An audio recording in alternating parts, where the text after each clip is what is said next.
हाँ यार, थोड़ा तबीयत खराब हो गया था।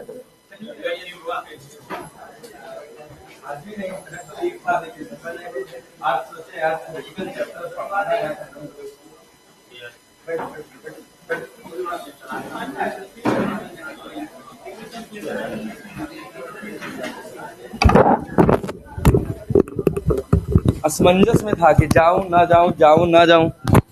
फिर लास्ट में चलते, खत्म कैसे होगा, वही ना। होगा, सब खत्म होगा। ए भैया सुनो, खत्म कैसे हुआ? बस मैं सोचा तुम लोग इंतजार कर रहे होगे यार। कल भी कर रहे थे? कल कहाँ कर रहे थे? कल तो क्लास हो गई थी तो। हाँ, चलो भाई देखो, चैप्टर का नाम है भाई साहब सेमीकंडक्टर्स। ठीक है ना? है एकदम दमदार थियोरेटिकल चैप्टर। बढ़िया बढ़िया कहानी है, ध्यान से कहानी सुनना। ठीक है ना? कहानी समझ लो। कल इसकी हम एक पीडीएफ दे देंगे, इसके पूरे थियोरेटिकल पोर्शन की। थियोरेटिकल पोर्शन की पीडीएफ दे देंगे, उसको पढ़ लोगे, जितने थ्योरी के सवाल होंगे सब बनते चले जाएंगे। लेकिन वो पढ़ने पे तभी समझ आएगा जब आज का लेक्चर बहुत ध्यान से सुनोगे। कुछ होता नहीं है। देखो हुआ क्या, दो तरह के मटेरियल्स थे सेमीकंडक्टर्स के। पहले दो तरह के मटेरियल्स थे, एक का नाम था कंडक्टर, एक का नाम था इंसुलेटर। मेटल वो याद है, एटम्स याद है? एटम्स याद है ना? हाँ, उसी से छोटी छोटी कहानी है। तो हुआ क्या, सबसे पहले सफर शुरू हुआ कंडक्टर से। कंडक्टर्स में क्या था? खूब ज्यादा नंबर ऑफ फ्री इलेक्ट्रॉन्स, बहुत ज्यादा नंबर ऑफ फ्री इलेक्ट्रॉन्स, मतलब जितने की हमको रिक्वायरमेंट भी नहीं थी। इंसुलेटर्स में क्या था कि फ्री इलेक्ट्रॉन थे ही नहीं। मतलब आप कितनी भी कोशिश कर लो, आप इंसुलेटर के अंदर फ्री इलेक्ट्रॉन्स नहीं बना सकते। तो इंसुलेटर से एक कैटेगरी हो गई जिसमें करंट दौड़ नहीं सकती। कंडक्टर से एक ऐसी कैटेगरी हो गई जिसमें करंट दौड़ेगी तो, लेकिन जिस काम को करने के लिए 100 लोग चाहिए, उस काम को करने के लिए मिलियंस में लोग हैं। बात समझे? तो क्या दिक्कत होगा? काम अच्छा होगा नहीं, कभी भी एफिशिएंट काम नहीं होगा। तो ये दौर है 19, लगभग 15 से शुरू हुआ, 1915 के करीब से शुरू हुआ सेमीकंडक्टर्स का दौर। एक कंपनी आई, दुनिया की सबसे पुरानी कंपनी है, जो आईटी कंपनी मानी जाती है, उसका नाम है आईबीएम। IBM group. हाँ। हम्म। हाँ, इंटरनेशनल बिजनेस मशीन। तो ये सबसे पहले इलेक्ट्रॉनिक्स में डील करती थी, तो इसी कंपनी के रिसर्च एंड डेवलपमेंट से सेमीकंडक्टर्स का ज्ञान हुआ। सेमीकंडक्टर्स में क्या था, ये 14 ग्रुप के एलिमेंट है। ठीक है ना? जो हमने सबसे पहले बेसिक सिलिकॉन, बेसिक सेमीकंडक्टर पे काम किया था, उसका नाम था सिलिकॉन। और कंपनी थी यूएसए में। जिस जगह पर स्थापित थी, उस जगह का नाम रखा गया यूएसए में सिलिकॉन वैली। ठीक है ना? वो ऐसे ही नहीं रखा गया। जितने भी बड़े आईटी इंफ्रास्ट्रक्चर्स थे, जितने भी बड़े इलेक्ट्रॉनिक इंफ्रास्ट्रक्चर्स थे, पूरी दुनिया में सबसे पहले यूएसए ने डेवलप किया। जिस जगह पे डेवलप किया, उस जगह का नाम रखा गया सिलिकॉन वैली। ठीक है ना? तो इसमें क्या हुआ कि, थोड़ा इधर आ जाए। अच्छा भाई, अभी ठीक है? अच्छा, और थोड़ा आ जाए। Yes, yes sir. थोड़ा सपोर्ट तो चाहिए होगा। ओके भाई। तो कहानी शुरू होती है 1915 से लेकर, जब ये वर्ल्ड वॉर वाला दौर चल रहा था, उसी उसी दौर पे। तो यूएसए का क्या था कि यूएसए का अप फ्रंट बहुत अलग था वर्ल्ड वॉर में। वो बहुत पहले एग्जिट ले चुके थे और वो अपने डेवलपमेंट पे बहुत बढ़िया, बहुत ज्यादा फोकस थे। कहानी चल रही थी, तो ढूंढा गया सबसे पहला एलिमेंट जो सेमीकंडक्टर कहलाया, उसका नाम था सिलिकॉन। 14 ग्रुप का एलिमेंट था। और इसकी खास बात ये थी कि इसके आउटर ऑर्बिट में 4 इलेक्ट्रॉन थे। हम्म? और जैसे ही थोड़ी सी हीट मिलती थी, वो इलेक्ट्रॉन्स अपने आप उसमें से कुछ इलेक्ट्रॉन्स फ्री इलेक्ट्रॉन्स में कन्वर्ट हो जाते थे। तो होता क्या था कि वो बहुत थोड़े अमाउंट में इलेक्ट्रिसिटी कंडक्ट कर देते थे, बहुत थोड़े अमाउंट में, बहुत माइनर अमाउंट में। तो हमने सोचा यार कि एक तो ढूंढे थे हम कंडक्टर जिसमें खूब भीड़ थी, एक ढूंढे जिसमें कोई भीड़ नहीं है, मतलब है ही नहीं वहां पे, इलेक्ट्रॉन ही नहीं है करंट ले जाने के लिए। एक ढूंढे हैं जिसमें क्या हो रहा है कि जब टेम्परेचर बढ़ रहा है, मतलब रूम टेम्परेचर पर भी ऐसा हो जाता है कि उसके कुछ इलेक्ट्रॉन्स फ्री इलेक्ट्रॉन्स बन जाते हैं। क्लियर? और वो फ्री इलेक्ट्रॉन्स करंट फ्लो कराते हैं बहुत कम अमाउंट में, लगभग ना के बराबर। उससे हमारा कोई फायदा होने वाला नहीं था। तो फिर हमने सोचा ऐसा कर सकते हैं कि इसके अंदर हम कुछ मेटल्स डाल सकते हैं। मेटल्स डाल देंगे तो क्या हो जाएगा, फ्री इलेक्ट्रॉन। अब मान लो हमको चाहिए 100 इलेक्ट्रॉन्स। कितने चाहिए, 100 इलेक्ट्रॉन्स 1 एम्पियर का करंट फ्लो कराने के लिए, और हमारे पास मेटल्स के अंदर मिलियंस में भीड़ है। तो हम क्या करें, मेटल यूज करेंगे तो क्या होगा, 1 एम्पियर का करंट तो जाएगा ही जाएगा, लेकिन 1 एम्पियर के करंट के साथ हीट लॉस भी एफिशिएंट अमाउंट में होगा। तो मतलब अगर मोबाइल फोन बनाना है आपको कंडक्टर का, तो आपको पीठ पे एक बैटरी भी लाद के चलनी पड़ती। आप अगर पुराने जमाने में मिलिट्री फोन्स देखें जो होते थे, उसमें लोग पीठ पे एक पूरा बैटरी का ब्रैकेट लेके चलते थे और उसमें फोन अटैच्ड रहता था। तो इसी वजह से, क्योंकि वो जो फोन्स थे वो कंडक्टर बेस्ड थे। आजकल तो हम बहुत आगे जा चुके हैं सेमीकंडक्टर की दुनिया में। अब तो इतने आगे जा चुके हैं कि उसी सेमीकंडक्टर्स को हम नैनो टेक्नोलॉजी में कन्वर्ट कर चुके हैं। आने आने वाले समय पे आपको मोबाइल फोन्स और नए वर्जन्स में देखने को मिलेंगे। हो सकता है ऐसे वर्जन्स में आपको मोबाइल फोन्स देखने को मिले जहां पर बस केवल एक स्क्रीन हो, बैटरी वैटरी आपको दिखेगी ही नहीं। इतनी मॉलिक्यूलर लेवल की बैटरीज हम डेवलप कर चुके हैं, ठीक है ना। तो ये तो बात की बात है, ये तो अभी की बात है। अभी की इलेक्ट्रॉनिक्स अपने को पढ़नी नहीं है, अपने को बेसिक इलेक्ट्रॉनिक्स पढ़नी है। तो हुआ क्या कि हमने सोचा यार ऐसा करते हैं कि इलेक्ट्रॉन्स की डोपिंग करा देते हैं, ऐसे एलिमेंट्स की डोपिंग करा देते हैं जिनके पास फ्री इलेक्ट्रॉन्स हो। तो हमने देखा 14 के जस्ट बगल में 15 ग्रुप एलिमेंट है जिसके पास एक एक फ्री इलेक्ट्रॉन है। क्लियर है। हमने क्या किया, उस फ्री इलेक्ट्रॉन की डोपिंग करा दी सेमीकंडक्टर के अंदर। जब हमने वो फ्री इलेक्ट्रॉन सेमीकंडक्टर के अंदर डाल दिया तो हुआ क्या, नंबर ऑफ फ्री इलेक्ट्रॉन्स तो बढ़ गए। क्लियर है। फिर जब हमने करंट फ्लो कराई तो हमने देखा यार तब भी एफिशिएंट अमाउंट में करंट नहीं जा रही है। क्यों नहीं जा रही है, क्योंकि तब भी क्या हो रहा है, इलेक्ट्रॉन जब तक क्राउडिंग में नहीं रहेगा, जब तक वो कोलिजन नहीं प्रोसेस करेगा, तब तक वो एनर्जी एक जगह से दूसरी जगह ट्रांसफर करेगा नहीं। हमने डेटा कैलकुलेट किया कि 1 एम्पियर का करंट फ्लो कराने के लिए 100 इलेक्ट्रॉन चाहिए, हमने 200 इलेक्ट्रॉन की डोपिंग कर दी, फिर भी एफिशिएंटली करंट नहीं दौड़ी। क्यों नहीं दौड़ी होगी, क्यों नहीं दौड़ी होगी भाई, कंडक्टर्स में करंट कैसे दौड़ पा रही है, क्राउडिंग की वजह से ही तो दौड़ पा रही है।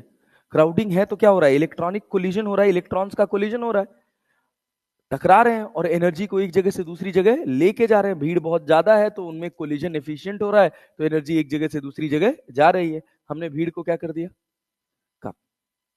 हमने भीड़ को जब कम कर दिया तो हमने सोचा कि now the crowd is less, और अब तो करंट हमारी एफिशिएंटली फ्लो कर जाएगी। लेकिन रेट ऑफ कोलिजन घट गया, रेट ऑफ कोलिजन घट गया तो यार इलेक्ट्रॉन दौड़ा ही नहीं, और दौड़ा भी तो कोलिजन प्रॉपर नहीं हुआ तो करंट नहीं गई। तो फिर एक और दिमाग लगाया गया, कहा गया कि इसके बगल में जो एलिमेंट है ना वो 14 ग्रुप है, एक 13 ग्रुप है। 14 के बगल में 15 है और दूसरे साइड क्या है, 13। जो 13 ग्रुप होता है उसके आउटर ऑर्बिट में एक इलेक्ट्रॉन की कमी होती है, ठीक है ना। और मेटल लिया गया, सिलिकॉन लिया गया, सिलिकॉन को क्रिटिकल टेम्परेचर के ऊपर हीट किया गया। एक हिस्से में एक हिस्से में पेंटावेलेंट इंप्योरिटी डाल दी गई जिसको 15 ग्रुप एलिमेंट बोलते हैं, और एक हिस्से में 13 ग्रुप एलिमेंट डाल दिया गया जिसमें एक इलेक्ट्रॉन की कमी है। तो हुआ क्या, जिस भी एटम के पास इलेक्ट्रॉन की कमी होती है वो एटम बहुत अच्छा एक्सेप्टर होता है, वो उड़ते हुए फ्री इलेक्ट्रॉन को भी अपने पास खींच लेता है क्योंकि बहुत लोअर एनर्जी लेवल है। दूसरी तरफ जहां पेंटावेलेंट इंप्योरिटी है वहां खूब सारे फ्री इलेक्ट्रॉन्स है ना। तो वो फ्री इलेक्ट्रॉन्स के साथ क्या होगा, वो फ्री इलेक्ट्रॉन्स जिनका नंबर बहुत ज्यादा था, जो बेचारे कोलिजन की वजह से दौड़ रहे थे, अब वो कोलिजन की वजह से नहीं दौड़ेंगे। बात समझ रहे हो, अब वो कैसे दौड़ेंगे, उनको क्या मिल गया, लोअर एनर्जी लेवल। यहाँ क्या है, हायर एनर्जी लेवल। खट से लोअर एनर्जी लेवल से कहां भागे, higher energy level, higher energy level से लोअर एनर्जी लेवल। एक वेकेंट स्पेस मिल गया ना भागने के लिए, उनको दिखा बगल में वेकेंट स्पेस है, दौड़ो, दौड़ पड़े। बात समझे, और बहुत एफिशिएंट अमाउंट में दौड़ पड़े क्योंकि क्या था, लोअर एनर्जी लेवल। और हमारी करंट फ्लो कर गई भाई साहब, अच्छी करंट फ्लो कर गई, हीट लॉस लगभग मिनिमल हो गया, खत्म हो गया। तो हमने कहा now we have such kind of material जिसकी रेजिस्टिविटी, जिसका रेजिस्टेंस नेग्लेजिबल है, नेग्लेजिबल है। मतलब अब आप करंट दौड़ा सकते हो बिना किसी हीट लॉस के। बात समझे ना, जितना एफिशिएंट डोपिंग करोगे उतना अच्छा, उतना अच्छा सेमीकंडक्टर होगा। क्लियर है, उतनी अच्छी करंट उसके अंदर दौड़ेगी। उसी समय एक और कंपनी स्टार्ट हुई जिसका नाम था हेवलेट एंड पैकर्ड, एचपी, नाम सुने हैं? हाँ, एचपी एक कंपनी थी जिसने सबसे पहले चिप्स बनाना स्टार्ट किया था। इंटेल का नाम सुने हो? इंटेल जो बनी है वो एचपी के फाउंडर्स ने अलग होके इंटेल कंपनी बनाई। एचपी में टोटल 5-6 फाउंडर्स थे जिनमें से 3 फाउंडर अलग होके इंटेल बनाए। तो वो भी अब वहां से इलेक्ट्रॉनिक रिवोल्यूशन धीरे धीरे धीरे धीरे शुरू हो गया। क्लियर? इंटेल काफी समय तक राज किया, अब धीरे धीरे इंटेल का थोड़ा सा फेस डाउन हो गया। एएमडी राइजन आ गया है और मैक्स में M1 M2 M3 M4 आ गया, and they are far efficient as compared to Ryzen वाइजन, कुछ भी नहीं है, कोई तोड़ ही नहीं है। मतलब 2-2.5 लाख रुपए का एक कंप्यूटर लगा लो और इनका एक 57,000 रुपए 58,000 रुपए का ऐसा छोटा सा सिस्टम आता है, इतना बड़ा होता है, मैक मिनी बोलते हैं उसको, उसको लगा लो and it is far efficient than that. तो वो किस वजह से हो पा रहा है? अच्छे सेमीकंडक्टर्स की क्वालिटी की वजह से, कि हम कितना अच्छा रिसर्च एंड डेवलपमेंट कर पा रहे हैं। तो हमको पूरी कहानी बस इतनी ही पढ़नी है कि जब एक सेमीकंडक्टर प्योर सेमीकंडक्टर था वो किसी काम का नहीं था। एक सेमीकंडक्टर था जब उसमें हमने केवल पेंटावेलेंट इंप्योरिटी ऐड कर दी तब भी वो किसी काम का नहीं था। ट्राईवेलेंट ऐड करोगे तब भी किसी काम का नहीं होगा। क्यों? क्योंकि ट्राईवेलेंट में क्या है? खाली जगह ना। ट्राईवेलेंट इंप्योरिटीज जो होती हैं, जो 13 ग्रुप एलिमेंट होते हैं, उसके आउटर ऑर्बिट में 3 इलेक्ट्रॉन्स होते हैं। स्टेबिलिटी के लिए उसको 1 इलेक्ट्रॉन और चाहिए। बात समझ रहे हो ना? और खाली जगह से करंट थोड़ी दौड़ जाएगा। करंट को दौड़ाने के लिए हमको क्या चाहिए? इलेक्ट्रॉन्स। क्या चाहिए? इलेक्ट्रॉन्स। अब वो इलेक्ट्रॉन्स कहां से मिले हमको? कहां से मिले? कुछ तो सेमीकंडक्टर के अंदर ही थे। रूम टेम्परेचर पर ही उसके अंदर बहुत थोड़े अमाउंट में thermally agitated electron hole pair generate हो जाता है। मतलब एक इलेक्ट्रॉन अपना आउटर ऑर्बिट छोड़ के फ्री इलेक्ट्रॉन में आ जाएगा, तो जो जगह छोड़ेगा क्या वो जगह खाली हो जाएगी? अब वो खाली जगह किसी दूसरे इलेक्ट्रॉन को ऑक्यूपाई करने के लिए बन जाएगी कि नहीं बन जाएगी? कोई दूसरा इलेक्ट्रॉन वो जगह ऑक्यूपाई कर लेगा और ऐसे बहुत थोड़े अमाउंट में करंट फ्लो करेगी, just like insulator. Near to insulator. Insulator में अगर कोई करंट नहीं दौड़ रही है तो इसमें 0.1 0.2% इंसुलेटर का करंट दौड़ेगा। बट ब्यूटी यही थी कि ये क्या कर रहे थे कि ये जो 14 ग्रुप के एलिमेंट थे इनको आसानी से 13 ग्रुप और 15 ग्रुप के साथ डोप किया जा सकता था। तो जब हमने 15 ग्रुप मिलाया तो हमने देखा कि यार ये तो मोटा मोटा कंडक्टर ही बन जा रहा है। ठीक है ना? तो फिर हमने सोचा अच्छा एक काम करते हैं, इंसुलेटर एक एक ट्राईवेलेंट इंप्योरिटी मिला देते हैं जिसके पास एक एक खाली जगह। तो आधे हिस्से में, आधे से थोड़ा ज्यादा हिस्से में इलेक्ट्रॉन्स डाले जाते हैं और आधे से थोड़े से कम हिस्से में ट्राईवेलेंट इंप्योरिटीज डाली जाती हैं, एक एक खाली जगह भर जाए। जैसे 13 ग्रुप एलिमेंट का नाम बताओ किसी। बोरॉन हो गया, एल्यूमिनियम हो गया ना, हेलियम। हाँ, मतलब बेसिकली हम इन्हीं बेसिक मेटल्स की बात करते हैं जो कंडक्टिविटी के लिए यूज किए जाते हैं। और 15 ग्रुप में फास्फोरस हो गया, सबसे ज्यादा फास्फोरस यूज, फास्फोरस और आर्सेनिक यूज किए जाते हैं। इनके आउटर ऑर्बिट में कितने इलेक्ट्रॉन्स हैं? 5। कितने हैं? 4 तो कोवेलेंसी बना लिए, एक इलेक्ट्रॉन फ्री बच गया। अब जो इलेक्ट्रॉन फ्री बच गया वो इलेक्ट्रॉन कंडक्टर की तरह बिहेव करेगा। अगर आप मान लो एक आपके पास कोई सिलिकॉन है, उसको अगर आप उसमें अच्छी efficient amount of current flow कराना चाहते हो, आप केवल पेंटावेलेंट इंप्योरिटी डाल दो, केवल फ्री इलेक्ट्रॉन्स डाल दो, अच्छी करंट नहीं दौड़ेगी। क्यों नहीं दौड़ेगी? क्यों नहीं दौड़ेगी? क्योंकि भैया जब कंडक्टर में जो करंट दौड़ रही थी वो क्राउडिंग की वजह से दौड़ रही थी। आपने क्या कर दिया? क्राउडिंग खत्म कर दिया। अब इलेक्ट्रॉन भागेगा, पता चला दूर तक कहीं किसी से टकराया ही नहीं। अरे बात समझ रहे हैं? तो एनर्जी वो ट्रांसफर ही नहीं किया। बात समझ रहे हैं ना? तो बहुत कम एफिशिएंसी में करंट दौड़ी। थोड़ा इंप्रूव हुआ लेकिन उस इंप्रूवमेंट से हमारा कोई काम बनता नहीं। अल्टीमेटली वो कंडक्टर ही तो बना रहे थे हम। कंडक्टर में क्या था? फ्री इलेक्ट्रॉन्स ज्यादा हैं, हम वही फ्री इलेक्ट्रॉन्स वहां बढ़ा रहे थे। तो हमने सोचा कुछ ऐसा कर दिया जाए कि इलेक्ट्रॉन अपने आप ही दौड़े, इलेक्ट्रॉन को कहीं लोअर एनर्जी लेवल दे दो। तो भैया हमने क्या करा, एक तरफ एल्यूमिनियम के एलिमेंट्स की उठा के डोपिंग कर दी।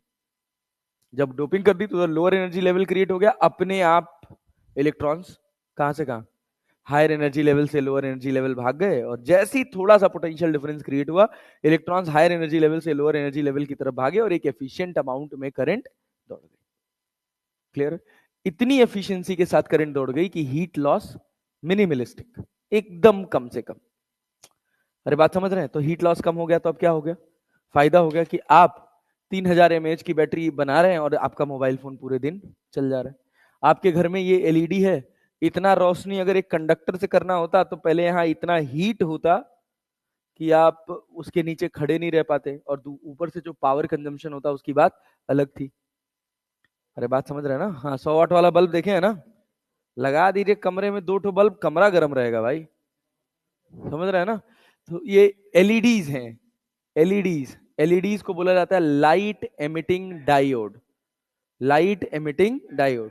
ऐसे सेमीकंडक्टर्स जिनको जब उनको फॉरवर्ड बाइस में जोड़ा जाता है, जब उसके अंदर से करंट दौड़ रही होती है तो वो लाइट एमिट करते हैं। ठीक है ना?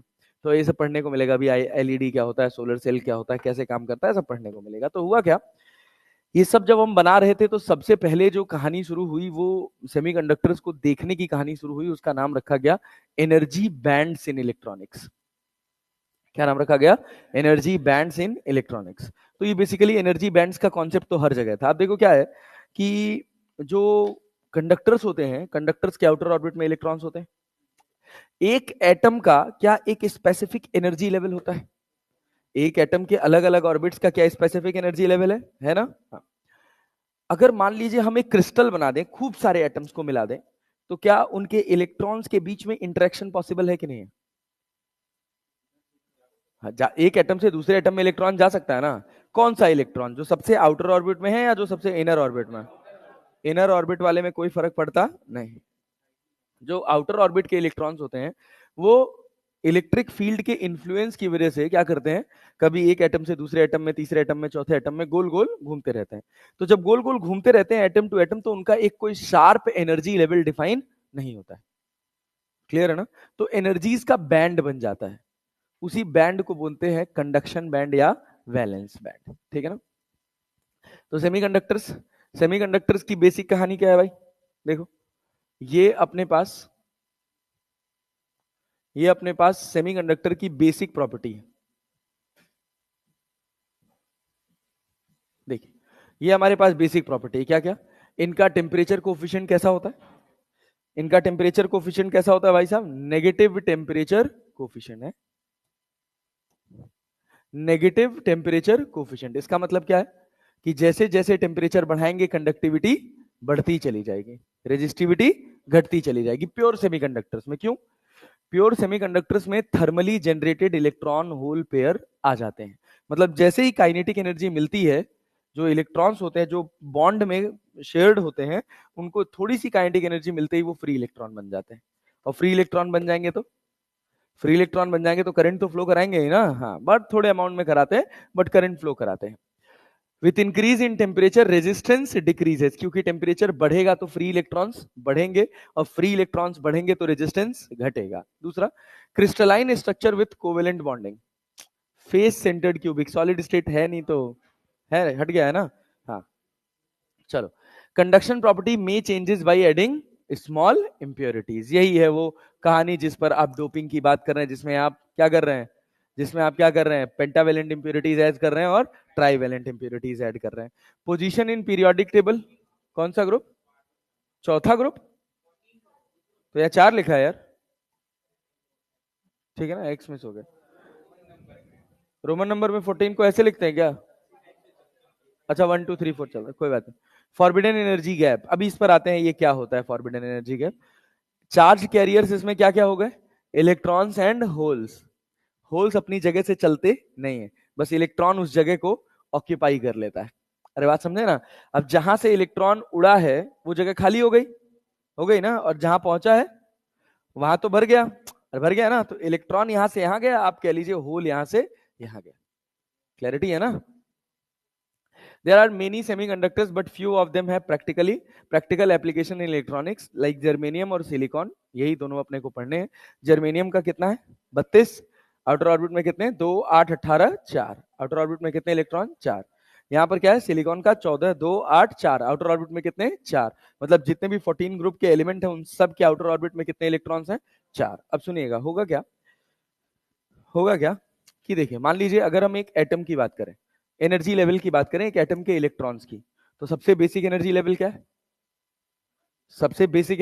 सबसे ग्राउंड स्टेट में एनर्जी लेवल कितना होता है? -13.6 Z² upon N² electron volt, यही तो होता है। ये जो बैंड है ना, इसमें कोई चेंज नहीं होता, क्योंकि इलेक्ट्रॉन न्यूक्लियस के बहुत पास होता है और बहुत स्ट्रांगली बॉन्डेड होता है। ये कभी किसी तरह की कोई शेयरिंग प्रोसेस नहीं करता है। थोड़ा और ऊपर जाएंगे तो जो सेकेंड ऑर्बिट में इलेक्ट्रॉन्स होते हैं, इनकी एनर्जी -3.4 इलेक्ट्रॉन वोल्ट होती है, मतलब -3.4 Z² अपॉन इलेक्ट्रॉन वोल्ट। और ऊपर जाइएगा तो कितना हो जाएगा, -1.5415। हाँ, Z² अपॉन इलेक्ट्रॉन वोल्ट। उसके बाद कितना हो जाता है, -0.84 Z² अपॉन इलेक्ट्रॉन वोल्ट। इसके ऊपर, हाँ भाई क्या, 0.54 Z² अपॉन इलेक्ट्रॉन वोल्ट। और ऊपर जाएंगे एनर्जी लेवल और कम होता चला जाएगा, 0.37 हो जाता है ना। अब सोचिए इस ऑर्बिट में जो इलेक्ट्रॉन्स लाई कर रहे हैं ना, इनका एनर्जी जो है, अगर एक एटम की बात करें तो एक एटम में क्या शार्प एनर्जी लेवल मिला, मिला ना। लेकिन ये इलेक्ट्रॉन्स एक ही, हाँ, अरे n² तो हटा दोगे ना यार, ठीक है, नंबर ऑफ ऑर्बिट्स के हिसाब से तो निकाल रहे हैं, बढ़िया।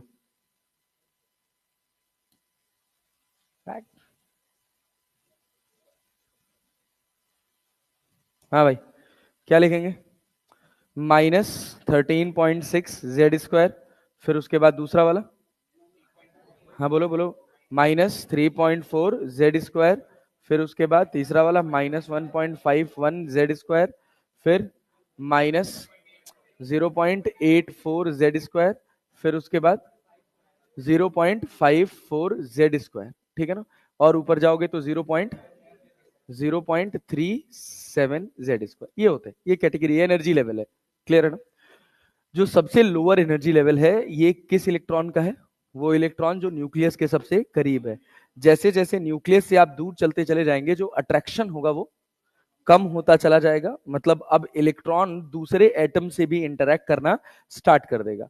तो जो सबसे ऊपर वाले इलेक्ट्रॉन्स होते हैं ना, या ये वाले ऑर्बिट वाले, इनका एक कोई फिक्स स्पेसिफिक एनर्जी लेवल नहीं हो पाता है। एक एटम में तो इनका एनर्जी लेवल फिक्स है, लेकिन जब मल्टीपल एटम्स आ जाते हैं, जब क्रिस्टल बन जाता है, तो जो आउटर ऑर्बिट के इलेक्ट्रॉन्स हैं, ये नाम तो सुना होगा ना केमिस्ट्री में, आउटर ऑर्बिट के इलेक्ट्रॉन्स एक एटम से दूसरे एटम में छलांग लगाते रहते हैं। तो छलांग लगाते रहेंगे तो क्या होगा, उनका एनर्जी लेवल चेंज हो रहा है, तभी तो छलांग लगा रहे हैं, वरना छलांग नहीं लगाएंगे। तो जो ऊपर वाला हिस्सा होता है ना, ये जो ऊपर वाले फ्री इलेक्ट्रॉन्स होते हैं, ये क्या करते हैं, एक ऐसे डिफरेंट एनर्जी लेवल बना लेते हैं, खूब सारे एनर्जी लेवल्स हो जाते हैं इनके, ठीक है। और ये एनर्जी लेवल का जो डिब्बा होता है, इसको बोलते हैं वैलेंस बैंड। क्या बोलते हैं भाई साहब, वैलेंस बैंड। इन सब के एनर्जी लेवल में कोई चेंज नहीं होता है। अब होता क्या है कि इसमें से कुछ इलेक्ट्रॉन्स कभी कभी उड़ के थोड़ी अपर एनर्जी लेवल में चले जाते हैं, क्लियर है ना। वहां जाते हैं, फिर वहां से डी एक्साइट हो जाते हैं, फिर जाते हैं, फिर डी एक्साइट हो जाते हैं, क्लियर है। तो उस बैंड का नाम, इसके आगे जो खाली स्पेस है, उस खाली स्पेस का नाम रखा जाता है क्या, कंडक्शन बैंड। वो भी एक एनर्जी बैंड है। तो आपके पास एक रीजन बन गया एनर्जी लेवल्स का, एक एक रीजन बन गया एनर्जी लेवल्स का। इसको आपने क्या बोल दिया, इसको क्या बोल दिया, वैलेंस बैंड, ठीक है ना। वैलेंस बैंड में इलेक्ट्रॉन्स हैं, क्लियर है, यहां पर इलेक्ट्रॉन्स हैं, फिक्स हैं यहां पे इलेक्ट्रॉन्स। लेकिन कंडक्शन बैंड में कंडक्शन बैंड में कंडक्शन बैंड में इलेक्ट्रॉन रह भी सकते हैं और नहीं भी रह सकते हैं। ये वो खाली जगह है जहां इलेक्ट्रॉन एनर्जी पाते ही उड़ता है, अरे क्लियर है, और फिर डी एक्साइट होकर वापस आ जाता है। इस बैंड को बोलते हैं क्या, इस बैंड को क्या बोलते हैं, कंडक्शन बैंड। और वैलेंस बैंड और कंडक्शन बैंड के बीच में जो एनर्जी का गैप है, इस एनर्जी गैप को क्या बोलते हैं, forbidden energy gap, forbidden energy gap. अरे क्लियर है क्या, यही एनर्जी गैप निर्धारित करता है कि कंडक्शन होगा कि नहीं होगा। जैसे अगर हम बात करें मेटल्स की, तो मेटल्स में क्या होता है कि वैलेंस बैंड और कंडक्शन बैंड ओवरलैप्ड होते हैं, क्लियर है ना। वैलेंस बैंड और कंडक्शन बैंड ओवरलैप्ड होते हैं, मतलब सेम ही इलेक्ट्रॉन वैलेंस बैंड में भी है और कंडक्शन बैंड में। जो इलेक्ट्रॉन्स कंडक्शन बैंड में होते हैं, वही इलेक्ट्रॉन्स इलेक्ट्रिसिटी कंडक्ट करते हैं, क्लियर है। जैसे उनको थोड़ी सी एनर्जी मिलती है, वो उड़ते हैं, कंडक्शन बैंड में पहुंच जाते हैं। अब वो एकदम से फ्री इलेक्ट्रॉन है और वो एनर्जी को एक जगह से दूसरी जगह लेकर जा सकते हैं। तो अगर फॉरबिडन एनर्जी गैप बढ़ जाएगा तो वैलेंस बैंड से इलेक्ट्रॉन्स कंडक्शन बैंड में जा पाएंगे? नहीं जा पाएंगे। जब नहीं जा पाएंगे तो कोई करंट दौड़ने वाली नहीं। अब हमने देखा कि मेटल्स में क्या है? ओवरलैप्ड। मेटल्स में क्या है? ओवरलैप्ड। सेमीकंडक्टर्स में, सेमीकंडक्टर्स में कितना होता है? 0.3 से लेकर 0.7 इलेक्ट्रॉन वोल्ट तक सिलिकॉन के अंदर होता है, और लगभग जर्मेनियम की बात करें तो 0.1 इलेक्ट्रॉन वोल्ट तक होता है फॉरबिडन एनर्जी गैप। तो ये जो एनर्जी गैप होता है ये बहुत छोटा एनर्जी गैप होता है। थर्मली जनरेटेड इलेक्ट्रॉन ही इस वैलेंस बैंड से कहां चले जाते हैं? कंडक्शन बैंड में, और एनर्जी कंडक्ट करते हैं। लेकिन जो इलेक्ट्रॉन्स कंडक्शन बैंड में है उनका नंबर बहुत कम है, तो वो बहुत एफिशिएंट अमाउंट में करंट दौड़ा नहीं पाते हैं। तो देखिए यहां पर आपके पास कहानी है कंडक्शन बैंड की और वैलेंस बैंड की। यहाँ देखिए वैलेंस बैंड कंडक्शन बैंड के ऊपर ओवरलैप्ड है, ये ओवरलैपिंग वाला रीजन है। सेमीकंडक्टर्स में एज एन एवरेज कितने का गैप लिया गया? 1 इलेक्ट्रॉन वोल्ट का, जो कम होता है। यहाँ के इलेक्ट्रॉन्स उड़ के यहाँ जा सकते हैं। और इसमें जो होता है इंसुलेटर्स जो होते हैं, इंसुलेटर्स में 3 इलेक्ट्रॉन वोल्ट से ज्यादा होता है, जो एक इलेक्ट्रॉन के लिए जंप करना लगभग ना के बराबर होता है। तो इंसुलेटर्स में कोई करंट दौड़ती नहीं, ठीक है ना। अब यहाँ के बाद शुरू होती है कहानी कि भैया हम सेमीकंडक्टर्स को जब पढ़ रहे हैं तो सेमीकंडक्टर्स में क्या क्या कैटेगरीज हैं, कौन कौन से सेमीकंडक्टर्स हैं। तो जब टाइप्स ऑफ सेमीकंडक्टर की बात करी जाती है तो दो तरह के सेमीकंडक्टर्स होते हैं। एक होते हैं क्या? इंसेंट्रिक, इंट्रिंसिक। एक इंट्रिंसिक होते हैं और एक क्या होते हैं? एक्सट्रिंसिक होते हैं। जो इंट्रिंसिक सेमीकंडक्टर होते हैं इनको क्या बोला जाता है? Pure semiconductor. इनको बोलते हैं भाई साहब प्योर सेमीकंडक्टर। मान लीजिए ये आपके पास सिलिकॉन है, तो ये पड़ोस वाला सिलिकॉन है, ये इधर एक सिलिकॉन है, ये इधर एक सिलिकॉन है, बॉन्डिंग समझते हैं ना। फिर ये इधर एक सिलिकॉन है, फिर यहां पर ये शेयरिंग कर रहा है सिलिकॉन की, यहां से इधर शेयरिंग कर रहा है सिलिकॉन की।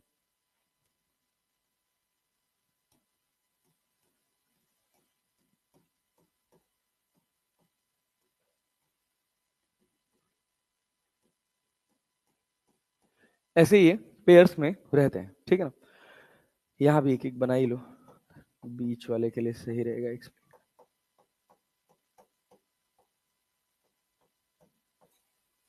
अब देखिए है क्या कि इसमें इसके आउटर ऑर्बिट में कितने electron?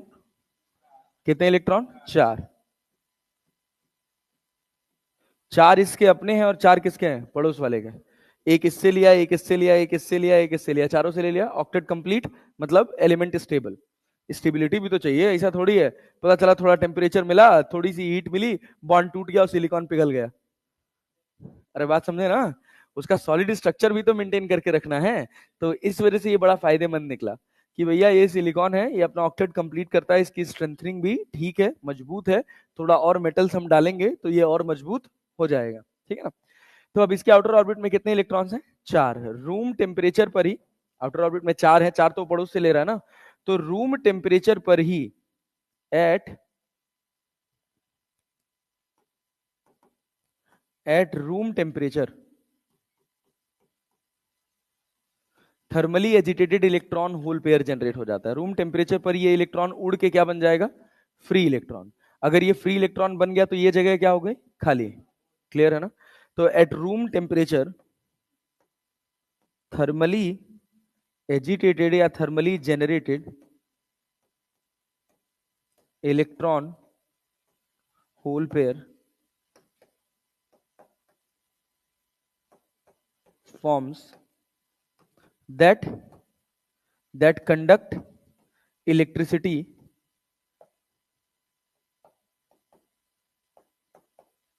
in very less amount। अरे बात समझे। तो इसका कोई फायदा अपने को था नहीं। क्यों? क्योंकि ये जो इलेक्ट्रिसिटी कंडक्ट कर रहा है वो ज्यादा है कि बहुत कम है? लगभग ना के बराबर, लगभग ना के बराबर। तो हमारे पास दूसरे सेमीकंडक्टर्स कौन से थे? Extrinsic semiconductor. ये एक्सट्रिंसिक सेमीकंडक्टर दो तरह के होते हैं, कौन कौन से? एक पी टाइप हो गया और एक एन टाइप हो गया। वही जेनरेटेड यार, थर्मली जेनरेटेड का एक अंग्रेजी वर्ड है एजिटेटेड, ठीक है ना। एक्सट्रिंसिक सेमीकंडक्टर्स की बात करते हैं तो दो तरह के एक्सट्रिंसिक सेमीकंडक्टर है, कौन कौन सा, एक है आपके पास पी टाइप और दूसरा कौन सा है, एन टाइप। अरे क्लियर है। पी टाइप सेमीकंडक्टर्स में क्या होगा, पी टाइप सेमीकंडक्टर्स में क्या होगा भाई, क्या डालोगे, ट्राइवेलेंट इंप्योरिटी ना, P type semiconductors. P type semiconductors में अपन क्या करते हैं कि एक एल्यूमिनियम लगा दिया, अरे क्लियर है, इधर सिलिकॉन, इधर सिलिकॉन, इधर सिलिकॉन, इधर सिलिकॉन, इधर सिलिकॉन, इधर सिलिकॉन, इधर सिलिकॉन, इधर सिलिकॉन। अब क्या करेगा भाई, क्या एल्यूमिनियम के साथ बॉन्डिंग बनाएगा। एल्यूमिनियम के आउटर ऑर्बिट में कितने इलेक्ट्रॉन्स हैं, कितने हैं, 3 है ना। तो भैया यहाँ क्या अपने आप ही एक होल रह जाएगा, खाली जगह रह जाएगी, इसका कोई फायदा होगा, सोचो। अगर केवल कोई पी टाइप सेमीकंडक्टर है तो उसका कोई एफिशिएंट यूसेज आपको देखने को मिलेगा नहीं, क्यों, क्यों भैया, क्योंकि इसने क्या किया, इस एल्यूमिनियम ने क्या किया, यहाँ पे एक खाली जगह छोड़ दी, इसने इसने इसने इसने इसने शेयरिंग करके क्या अपना ऑक्टेट कंप्लीट कर लिया, यहाँ पर क्या है, एक खाली जगह। अब जो इस सिलिकॉन से यहां से एक एटम निकलकर जो thermally generated electron hole pair बना था, इस इलेक्ट्रॉन के लिए एक और खाली जगह मिल गई भागने के लिए, क्लियर है ना। तो बेसिकली होता क्या है कि जब इलेक्ट्रॉन्स को लोअर एनर्जी लेवल्स मिल जाते हैं तो वो लोअर एनर्जी लेवल की तरफ भाग पड़ते हैं। तो बहुत बहुत कम अमाउंट में हमको थोड़ा इसका एफिशिएंसी प्योर सेमीकंडक्टर से इंप्रूव दिखा, लेकिन उतने का हमें कोई काम था नहीं, उतने इंप्रूवमेंट से हमारा कोई काम चलने वाला नहीं था। तो हमने एक और तरह का सेमीकंडक्टर ढूंढा जिसका नाम क्या रखा, N type semiconductor. N type semiconductors में कौन सी इंप्योरिटी डाल दी भाई, पेंटावेलेंट इंप्योरिटी। मतलब अब एन टाइप में क्या डाल दिया, फास्फोरस। अरे क्लियर है ना, फास्फोरस को एफ से डिनोट करते हैं, पी से।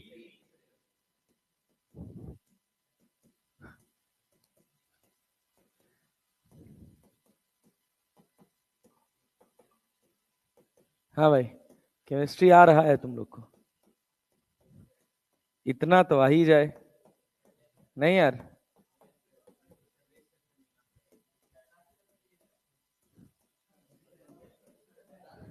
नहीं भाई, हमको जरूरत नहीं, काम भर का आता है। चलो, नहीं आएगा तो मैं याद कर लूंगा, रट लेगा मैं। चल भाई सुनो, वैसे भी रटने वाला ही सब्जेक्ट है। आप मानो चाहे ना मानो, है तो रटने वाला ही भाई। हाँ, बोल देना। ये देखो, देखो भाई, पेंटावेलेंट इंप्योरिटीज, पेंटावेलेंट इंप्योरिटीज क्या भाई, 4 से 4 शेयर करके क्या बन गया भाई, ऑक्टेट कंप्लीट हो गया, मतलब स्टेबल हो गया, और एक क्या बच गया, फ्री इलेक्ट्रॉन। तो इसकी एफिशिएंसी थोड़ी और बढ़ी, क्योंकि इसमें क्या बढ़ गया, number of free electron. Number of free electron बढ़ा, क्राउडिंग बढ़ाई, तो मतलब एफिशिएंसी थोड़ी और बढ़ गई, क्लियर है ना। तो दो तरह के सेमीकंडक्टर्स होते हैं, जो इम्प्योर सेमीकंडक्टर्स होते हैं, डोप्ड सेमीकंडक्टर उसको क्या बोलते हैं, क्या बोलते हैं, पी टाइप और N type extrinsic semiconductor. Intrinsic semiconductors are pure semiconductor जिसमें किसी भी तरह के एलिमेंट की कोई डोपिंग नहीं होती। अब हमने सोचा अगर इन दोनों को जोड़ दिया जाए तो मजा आ जाए, क्लियर है ना। तो जैसे ही हमने जोड़ा हमको एक फॉर्मेशन देखने को मिला जिसका नाम रखा हमने क्या, पीएन जंक्शन। क्या नाम रखा, पीएन जंक्शन। यहां से आपका इलेक्ट्रॉनिक शुरू होता है। तो इसके पहले तो ये बेसिक बेसिक छोटी छोटी कहानी थी, सुनिए। तो अब यहाँ पे आपके पास अगला दौर किसका आता है, पीएन जंक्शन का। हमने एक सिलिकॉन का क्रिस्टल लिया, इस क्रिस्टल को हमने क्रिटिकल टेम्परेचर के ऊपर हीट किया। अब ऐसा थोड़ी है कि इलेक्ट्रॉन उठा के यहाँ पे उठा के रख दोगे, क्या करना पड़ेगा, ऐसे पहले भाई इसके अंदर एटम्स डालने पड़ेंगे ना, तो ऐसा थोड़ी कि एटम उठा के यहाँ रख दोगे, नहीं।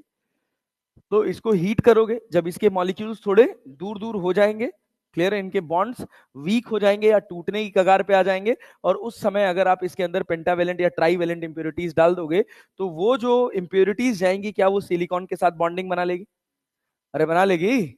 तो क्या हुआ, एक रीजन ऐसे सेलेक्ट किया गया, मिड से थोड़ा सा, मिड से थोड़ा सा लेफ्ट, क्लियर है ना। इधर हमने पूरा क्रिटिकल टेम्परेचर के ऊपर हीट किया, इस वाले हिस्से को हमने क्या डाल दिया, एन टाइप। क्या डाला, एन टाइप, मतलब पेंटावेलेंट इंप्योरिटी डाली, और इस वाले हिस्से में क्या डाला, ट्राईवेलेंट इंप्योरिटीज, ठीक है ना। ऐसा बिल्कुल मत सोचना कि एक सिलिकॉन का क्रिस्टल था उसमें पी टाइप डाला, एक मेन टाइप डाला और दोनों को फेविकोल लगा के जोड़ दिया। और बात समझ रहे हो ना? एक ही सिलिकॉन का बार था, उसी को हमने क्रिटिकल टेम्परेचर के ऊपर हीट किया, उसके आधे हिस्से में हमने क्या डाला? एन टाइप, मतलब पेंटावेलेंट इंप्योरिटी, और आधे हिस्से में ट्राईवेलेंट इंप्योरिटी। तुरंत हमारी आंखों के सामने एक हमको चैलेंज देखने को मिला कि इधर हमारे पास क्या है? खूब सारे फ्री इलेक्ट्रॉन्स, अरे है ना, और दूसरे साइड क्या है? होल्स। होल्स क्या चीज? मतलब कैसा लगा? हाँ, नाम क्या था पी टाइप और एन टाइप का? अब वो तो मुझे भी नहीं पता यार, रहा होगा कुछ। हाँ भाई, पॉजिटिव नेगेटिव, या एग्जैक्टली, पॉजिटिव नेगेटिव, क्या बात है, बढ़िया भाई। यहां पर देखो होल्स, एक एक खाली जगह, क्या बना भाई साहब? एक एक खाली जगह। अब क्या होगा? ये एक इलेक्ट्रॉन है, कुछ कोई बैटरी वैटरी नहीं लगी है, ये वाला हिस्सा कौन सा है? P type. कौन सा हिस्सा है? P type. ये वाला कौन सा हिस्सा है? N type. इसमें क्या खूब सारे फ्री इलेक्ट्रॉन्स हैं? क्या ये नेगेटिव चार्ज है? अब मुक्का मुंह फूट जाएगा। ये भी न्यूट्रल है, ये भी न्यूट्रल है। अरे यार, गधा हो क्या एकदम से? न्यूट्रल का मतलब नहीं समझ आ रहा है? एक्स्ट्रा फ्री इलेक्ट्रॉन्स है ना वो, फ्री इलेक्ट्रॉन्स चार्जिंग थोड़ी बना रहे भाई। मैं अगर एल्यूमिनियम हूं तो मेरे पास जितने नंबर ऑफ प्रोटॉन्स है उतने ही नंबर ऑफ इलेक्ट्रॉन्स है ना। हूं तो मैं न्यूट्रल ही, बट मेरे आउटर ऑर्बिट में कितने हैं? 5। उससे क्या फर्क पड़ता है यार? मेरे कैरेक्टरिस्टिक पे क्या फर्क पड़ेगा? 5 हो 7 हो, जितना मेरे पास इलेक्ट्रॉन, अगर मेरा उतना प्रोटॉन है तो मैं कैसी स्टेट में हूं? न्यूट्रल। ठीक है ना? या होल्स है सर, पॉजिटिव चार्ज है। नहीं गधा, पॉजिटिव चार्ज नहीं है, ये भी न्यूट्रल ही है। लेकिन यहां क्या है? यहां के भी एटम्स के पास जितने नंबर ऑफ प्रोटॉन्स हैं उतने ही नंबर ऑफ इलेक्ट्रॉन्स हैं, है ना? लेकिन क्या है कि यहां पर इसके कंपैरिजन में एक एक इलेक्ट्रॉन की कमी है। यहां एक एक इलेक्ट्रॉन ज्यादा थे, यहां एक एक इलेक्ट्रॉन कम है। क्लियर है ना? मतलब इन एटम्स के पास एक खाली जगह है, एक लोअर एनर्जी लेवल है, जो ये कह रहे हैं कि अगर कोई फ्री इलेक्ट्रॉन है तो मेरे पास आ जाए। अरे बात समझे? अब ये वाला इलेक्ट्रॉन फ्री इलेक्ट्रॉन था कि नहीं था? और ये खाली जगह है कि नहीं है? है। ये जाके इसको ऑक्यूपाई कर लेगा, करेगा। जैसे ये इसको ऑक्यूपाई करेगा, ये कैसा चार्ज हो जाएगा? नेगेटिव। क्यों? न्यूट्रल था ना। यही कॉन्सेप्ट समझना था बस। आप कितना भी इलेक्ट्रॉनिक्स पढ़ जाओ, अगर आपको ढंग से क्लैरिटी नहीं है तो आप कभी भी ये बैंड कैसे बनते हैं ये समझ नहीं पाते। जनरली सबसे ज्यादा प्रॉब्लम यही होता है। यहां वाला ये कैसा एटम, ये कैसा था? इधर वाले एटम्स कैसे हैं? Negatively charge, neutral. ये भी कैसे हैं? कैसे हैं? यहां से इलेक्ट्रॉन चला यहां आ गया तो ये क्या बन गया? नेगेटिव। सुनना, देखो ये क्या बन गया, देखो ये हो गया तुम्हारे पास नेगेटिव, ये भी क्या हो गया? नेगेटिव। ये भी क्या हो गया? नेगेटिव। ये भी क्या हो गया? नेगेटिव। अरे हुआ ना? और इधर क्या हुआ? क्या हो गया? बात समझ पा रहे हो? नहीं आया? यहां खाली जगह बन गई ना यार, तो कैसा बन गया? पॉजिटिव। तो ये पड़ोस वाला क्या करेगा? क्या यहां आ जाएगा? अरे आएगा कि नहीं आएगा? पहले सोचो, पहले क्या होगा? ये सारे के सारे कैसे कन्वर्ट हो जाएंगे? Positive ion. सोचो, ये पॉजिटिव आयन बने, क्या बने? Positive ion. ध्यान से सुनना, ये कैसा फ्री इलेक्ट्रॉन है? पॉजिटिव आयन बनने का मतलब इसका इलेक्ट्रॉन चला गया, क्या इसके पास एक खाली जगह बच गई? अरे बची ना, ये वाला इलेक्ट्रॉन इसके पास आ जाएगा। अरे क्लियर है? अरे क्लियर है? तो फिर ये कैसा बन जाएगा? पॉजिटिव चार्ज बन जाएगा। अब यहां यहां जब ये इलेक्ट्रॉन यहां उड़ के आया, ध्यान से देखना, तो अभी ये पॉजिटिव है कि न्यूट्रल हो गया? न्यूट्रल हो गया ना। लेकिन क्या इलेक्ट्रॉन ज्यादा है? अरे है ना। अगर उसके पास एनर्जी है इसके साथ, इसके पास इस खाली एनर्जी में पहुंचने की, क्लियर है ना, तो क्या होगा? यहां से उड़ के यहां आ जाएगा, तो ये कैसा बन जाएगा? नेगेटिव। क्लियर है क्या? अरे क्लियर है क्या? पक्का जी? अब सोचो क्या होगा। अब यहां वाला इलेक्ट्रॉन क्या यहां जाएगा? खाली जगह। फिर यहां वाला इलेक्ट्रॉन क्या यहां जाएगा? अब इसको यहां से उठ के यहां जाना है। बात समझे कि नहीं? हाँ बोलो। अच्छा, इसको पास कर। देखो, यहां वाला जो इलेक्ट्रॉन है, यहां वाला जो इलेक्ट्रॉन है, ये उड़ के कहां जाएगा? इधर वाला, ये पड़ोस वाला यहां जाएगा। यहां वाला इलेक्ट्रॉन तुरंत यहां से इसके बाद फिर इसको दिखा यहां भी खाली जगह है, वो यहां जाएगा। अब यहां का इलेक्ट्रॉन पेयर करेगा इसके साथ, कर लिया। अब जब यहां वाली एक लेयर इसके साथ नेगेटिव चार्ज बना चुकी है, तो देखो ये नेगेटिव चार्ज चाहेगा कि यहां वाला इलेक्ट्रॉन उड़ के यहां जाए। सोचो, नेगेटिव आयन क्या चाहेगा कि इलेक्ट्रॉन उसके पास आ जाए या उससे दूर जाए, उससे दूर जाए। तो भाई यहां पहुंचने के लिए आपको पूरा ये इलेक्ट्रॉन्स का रिपल्शन झेल के तब यहां जाना पड़ेगा ना। और अब अपने आप नहीं जा पाओगे, आपको उसके लिए क्या चाहिए होगा, एनर्जी। क्या चाहिए होगा, एनर्जी। तो जैसे ही हम पीएन जंक्शन को फॉर्म करते हैं, बीच में ये एनर्जी गैप क्रिएट हो जाता है। अब यहां वाला अगर इलेक्ट्रॉन यहां जा नहीं पाया, तो यहां कैसा पेयर है, यहां पूरा नेगेटिव पेयर है, और यहां कैसा पेयर है, पॉजिटिव पेयर है। यहां का इलेक्ट्रॉन इसके पास आया, फिर इसके पास गया, फिर इसके पास पहुंचा। जब यहां पहुंच ही नहीं पाया, तो इन दोनों ने एक efficient amount of repulsion offer किया, और फिर से ये इलेक्ट्रॉन जहां था वहीं पड़ा रहा।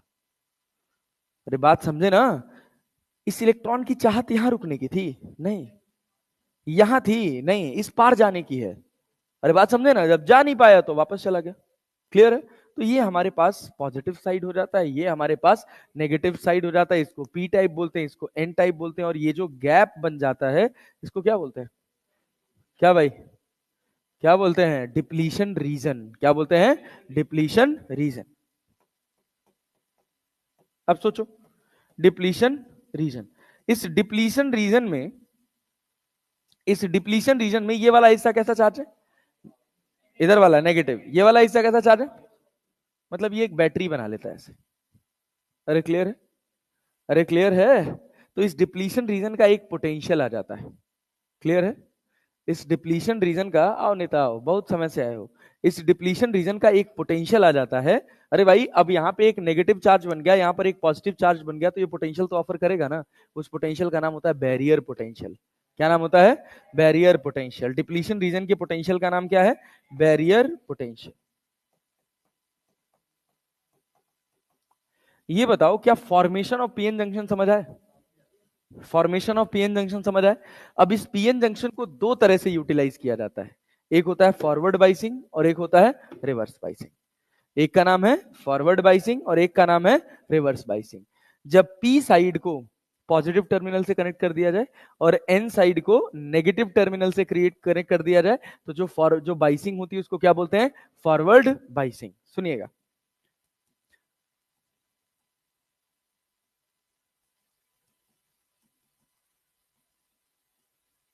फॉरवर्ड बाइसिंग कुछ है नहीं, बहुत सिंपल कॉन्सेप्ट है फॉरवर्ड बाइसिंग का और रिवर्स बाइसिंग का। मान लीजिए ये आपके पास ये एक डिप्लीशन रीजन बना हुआ है, जहां पर इधर कैसा चार्ज है, नेगेटिव। कैसा चार्ज है, नेगेटिव। दूसरे साइड नेगेटिव है, हाँ नेगेटिव है भाई। अरे पी तरफ, पी साइड की तरफ नेगेटिव आयन बनेगा ना, और एन साइड की तरफ कैसा बनेगा, पॉजिटिव। और एन साइड की तरफ क्या बन गया, इधर बन गया अपने पास पॉजिटिव।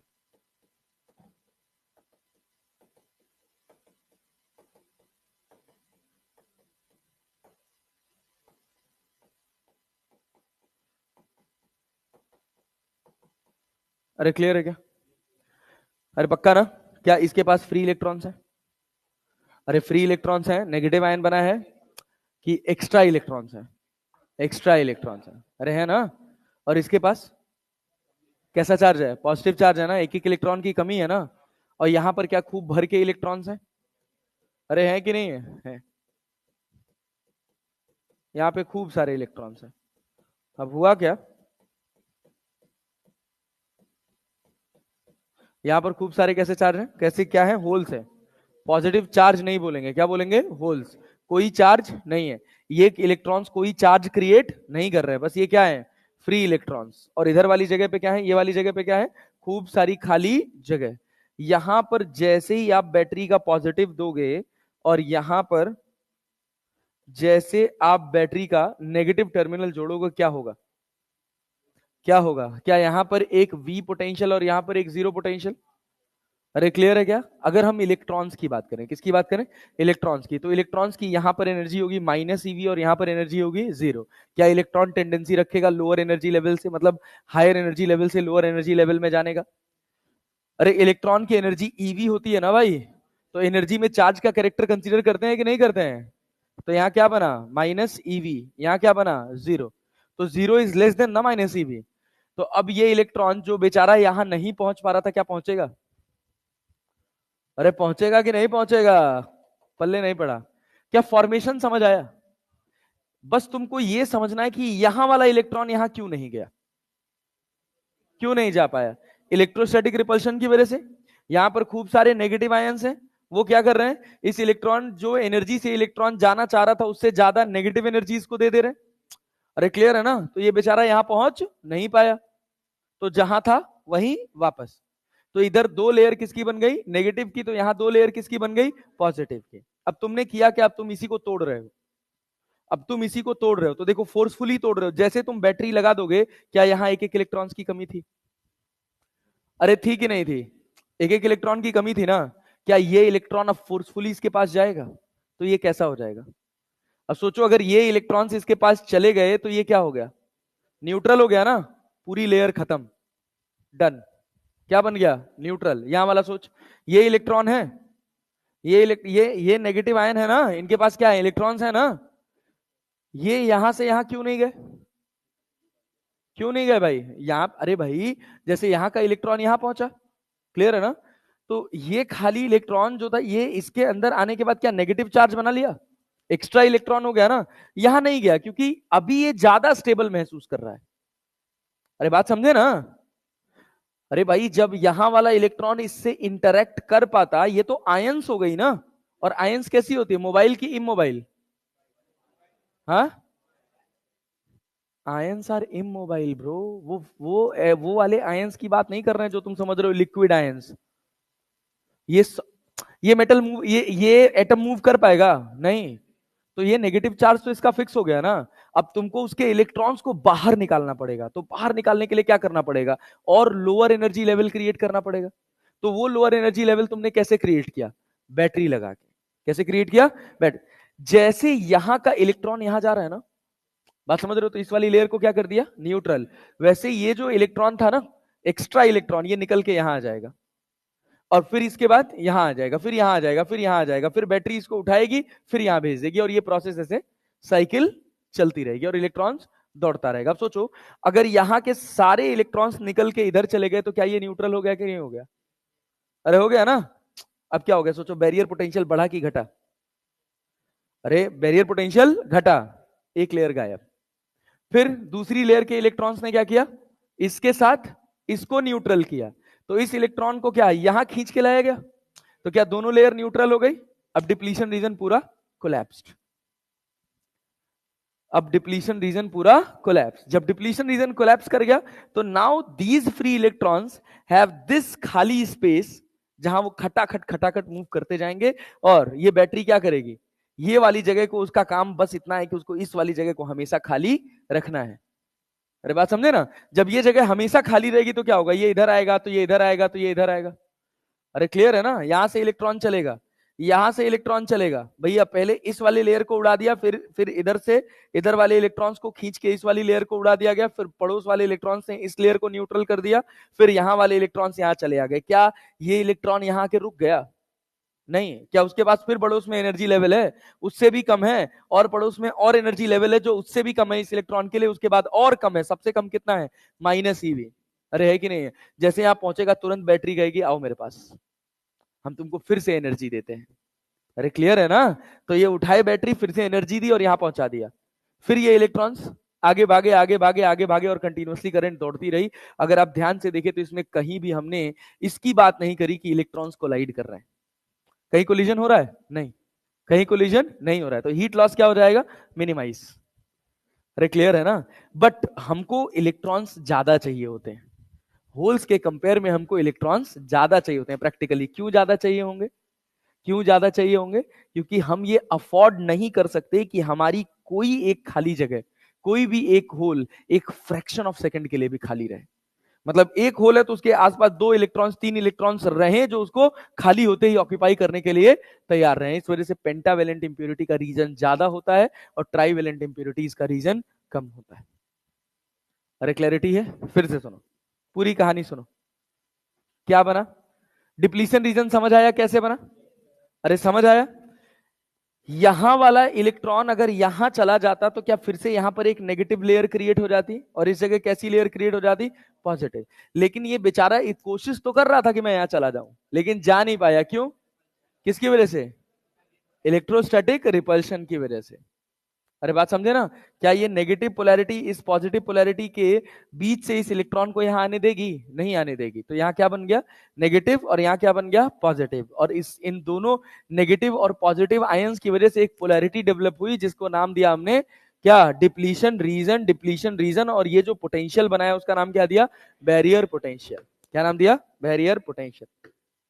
अब हमने कहा कि now we have a V volt battery. कितने वोल्ट की बैटरी? वी वोल्ट की। जिसका यहां पर पोटेंशियल कितना होगा? वी।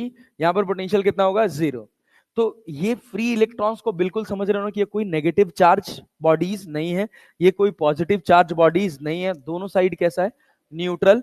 बस इधर फ्री इलेक्ट्रॉन्स, एक इलेक्ट्रॉन ज्यादा है और इधर एक इलेक्ट्रॉन की कमी है। यहां पर हम क्या दिए? Minus EV. क्या दिए? माइनस। जैसे ही बैटरी लगाए, इसका जो एनर्जी लेवल है ना, वो इसके डिप्लीशन रीजन के एनर्जी लेवल के कंपैरिजन में बहुत नीचे चला गया। जब बहुत नीचे चला गया तो क्या होगा भैया? इसका बहुत नीचे, इसका थोड़ा नीचे, इसका थोड़ा नीचे, इसका थोड़ा कम नीचे, लेकिन फिर भी इससे इससे लोअर एनर्जी लेवल। तुरंत यहाँ वाला नेगेटिव आयन का इलेक्ट्रॉन उड़ के यहाँ आएगा, यहाँ के रुक जाएगा? नहीं। जैसे यहाँ पहुंचा उसको दिखा क्या? एक और लोअर एनर्जी लेवल, एक और लोअर एनर्जी लेवल, एक और लोअर एनर्जी लेवल, यहाँ पहुंच गया क्या? अरे क्लियर है क्या? उसके बाद क्या है? बैटरी। बैटरी कही आओ मेरे पास। तो बैटरी ने इन इलेक्ट्रॉन्स को उठाया और उसके बाद एनर्जी दी। अब सोचो ये रीजन खत्म हो गया कि नहीं हो गया? हो गया ना? न्यूट्रल हो गया ना? और यहां वाले इलेक्ट्रॉन्स ने क्या किया? इस पॉजिटिव टर्मिनल के पास गए और इसको न्यूट्रल बनाया कि नहीं बनाया? और फिर एक लेयर और क्या बनाया? एक और न्यूट्रल। यहां वाली लेयर इधर गई, ये पूरा न्यूट्रल। डिप्लीशन रीजन खत्म। डिप्लीशन रीजन खत्म। अब क्या? जो बचे हुए इधर इलेक्ट्रॉन्स हैं, जो बचे हुए इधर होल्स हैं, they will interact with each other. और फिर क्या होगा? करंट दौड़ जाएगी बिना किसी एटॉमिक कोलिशन के। अरे बात समझे कि नहीं? कोई भी इलेक्ट्रॉनिक कोलिशन नहीं होगा, एफिशिएंट अमाउंट में इलेक्ट्रॉन एक जगह से दूसरी जगह चली जाएगी। इसी को बोलते हैं फॉरवर्ड बाइसिंग। क्या बोलते हैं? Forward biasing. तो देखो हुआ क्या? हुआ क्या? इसका वीआई कैरेक्टरिस्टिक होता है। इसका वीआई कैरेक्टरिस्टिक होता है, यहाँ पे आई लिखा जाता है और यहाँ पे क्या लिखा जाता है? वी। आप थोड़ा वोल्टेज बढ़ाए, यहाँ पे बैटरी का वोल्टेज लगाए, बैटरी का वोल्टेज लगाए, क्या हुआ? करंट जाएगी। करंट जाएगी। देखो अभी ये डिप्लीशन रीजन है ना? अभी एक लेयर टूटा है, बहुत थोड़े अमाउंट में करंट दौड़ी। एक और लेयर टूटा, बहुत थोड़े अमाउंट में करंट दौड़ी। और एक समय ऐसा हुआ कि जब पूरा डिप्लीशन रीजन कोलैप्स कर गया, उसके बाद क्या हो गया? करंट। भाई अब तो करंट बढ़ जाएगी ना? अब तो ये ओम्स लॉ को फॉलो करेगा। इसके पहले ओम्स लॉ को फॉलो नहीं कर रहा था। क्यों? क्योंकि बीच में क्या बन गया था? Depletion region. अरे क्लैरिटी है? जब तक पूरा डिप्लीशन रीजन खत्म नहीं हो जाएगा, तब तक यहां से यहां तक एफिशिएंटली करंट दौड़ने वाली नहीं। तो एक लेयर खत्म हुआ, इधर से एक लेयर खत्म हुआ। क्लियर है? कुछ इलेक्ट्रॉन्स अभी यहां से जंप करके एक जगह से दूसरी जगह जा पा रहे हैं, थोड़ा अमाउंट में करंट आया। जैसे ही डिप्लीशन रीजन खत्म होगा, ये कोलैप्स करेगा। यहां जितने फ्री इलेक्ट्रॉन्स हैं और यहां जितने होल्स हैं, क्या दोनों एक दूसरे से इंटरैक्ट कर जाएंगे? अब इनको रोकने वाला कोई नहीं है, तुरंत लार्ज अमाउंट में करंट फ्लो कर जाती है। इसी को बोलते हैं VI characteristic of forward biasing. VI characteristic of कौन सी बाइसिंग भैया? Forward biasing. कॉन्सेप्ट समझ है फॉरवर्ड बाइसिंग का? हाँ, मोटा मोटा समझ आया क्या है? ठीक है। इसके बाद एक अगला कॉन्सेप्ट है जिसको बोलते हैं रिवर्स बाइसिंग। क्या बोलते हैं? Reverse biasing. देखो एक ही चीज है जो बार बार रिपीट हो रही है। रिवर्स बाइसिंग में क्या होगा कि मान लो अगर हम तुमसे कहें कि ये तुम्हारे पास एक हिस्सा है पी टाइप का और एक हिस्सा है एन टाइप का, तो इस बात में तो कोई संदेह नहीं है कि यहां पॉजिटिव चार्ज और यहां नेगेटिव चार्ज कैसे बना? अरे बोलो है कि नहीं? इस वाले एंड पे क्या हो जाएगा? नेगेटिव। क्यों भाई? पड़ोस वाले इलेक्ट्रॉन्स के लिए क्या खाली जगह थी? क्या वो जगह इन्होंने ऑक्यूपाई कर ली? जितना मैक्सिमम ऑक्यूपाई कर सकते थे। अब इसके आगे ऑक्यूपाई करना इनके औकात के बाहर है। अरे है कि नहीं है? अरे बात समझे? अब देखो ना, यहां पर तुम्हारे पास पॉजिटिव चार्ज है, यहां पर तुम्हारे पास कैसा चार्ज है? पॉजिटिव। यहां पे कैसा चार्ज है? नेगेटिव। इनके बीच में इलेक्ट्रिक फील्ड सेट हो जाएगी कि नहीं हो जाएगी? हो जाएगी ना। अब यहाँ वाला जो इलेक्ट्रॉन है वो कैसे जाना चाहता है, इलेक्ट्रिक फील्ड के डायरेक्शन में या इलेक्ट्रिक फील्ड के ऑपोजिट डायरेक्शन में? ऑपोजिट डायरेक्शन में ना। अब सोच, क्या ये इलेक्ट्रिक फील्ड इस इलेक्ट्रॉन को यहाँ जाने देगी? नहीं। अगर इसके पास सफिशिएंट अमाउंट ऑफ एनर्जी है कि वो इस रीजन को पार कर जाए, तब तो यहाँ चला जाएगा, तब तो एक और नेगेटिव बन जाएगा और इधर क्या बन जाएगा, एक और पॉजिटिव। क्लियर है? ये प्रोसेस तब तक चलता रहेगा जब तक इसके बीच में आयंस बढ़ती रहेंगी, इलेक्ट्रिक फील्ड बढ़ती रहेगी। बढ़ते बढ़ते ये इलेक्ट्रिक फील्ड एक बार इतनी ज्यादा हो जाएगी कि वो अब इस वाले इलेक्ट्रॉन को इधर जाने नहीं देगी। तो जब यहां से कोई इलेक्ट्रॉन इधर जा नहीं पाएगा तो यहाँ कोई लेयर और बनेगी नहीं और यहाँ भी कोई लेयर नहीं बनेगी। मतलब इसके आधे हिस्से में क्या रह जाएंगे अपने पास, फ्री इलेक्ट्रॉन्स बचे हुए हिस्से में, और इधर बचे हुए हिस्से में क्या रह जाएंगे, होल्स। अरे आया नहीं भाई, आ रहा है। यहाँ क्या रह गया भैया, होल्स। अब सुनना, अब अब क्या है कि ये वाला साइड जिधर होल्स है उस वाले साइड को अपन क्या बोलते हैं, होल्स वाले साइड को क्या बोलते हैं, पी टाइप ना। ये पॉजिटिव साइड है और ये वाला कौन सा साइड है, नेगेटिव साइड। रिवर्स वाइस में क्या करते हैं, हम पी को नेगेटिव से कनेक्ट कर देते हैं और वी को किससे कनेक्ट कर देते हैं, पॉजिटिव से। अरे क्लियर है, पक्का जी। तो यहां पर क्या हो गया, जीरो। यहां पर क्या हो गया, प्लस ईवी की माइनस ईवी, माइनस ईवी। अब इस इलेक्ट्रॉन को क्या दिख रहा है, लोअर एनर्जी लेवल इधर है कि आगे, आगे है ना। अब ये बैटरी क्या करेगी, यहाँ के इलेक्ट्रॉन को खट से यहां से उठाएगी। अरे उठाएगी, और यहाँ क्या बनाएगी, सोचो यहाँ का इलेक्ट्रॉन उठ के जाएगा, ये एनर्जी है, आगे और कम है, आगे और कम है, आगे और कम है, बीच में क्या आ गया, डिप्लीशन रीजन। क्या आ गया, डिप्लीशन रीजन। क्लियर है क्या? अरे क्लियर है भाई साहब। तो यहाँ क्या बन जाएगा, फिर से नेगेटिव आयन। यहां पर एक लेयर किसकी बन जाएगी, फिर से नेगेटिव आयंस की। सुनना, ये पूरा लेयर किसका बन गया, नेगेटिव आयन का। तो ये वाला लेयर किसका बन गया, पॉजिटिव आयन का। डिप्लीशन रीजन बढ़ा कि घटा, डिप्लीशन रीजन बढ़ा।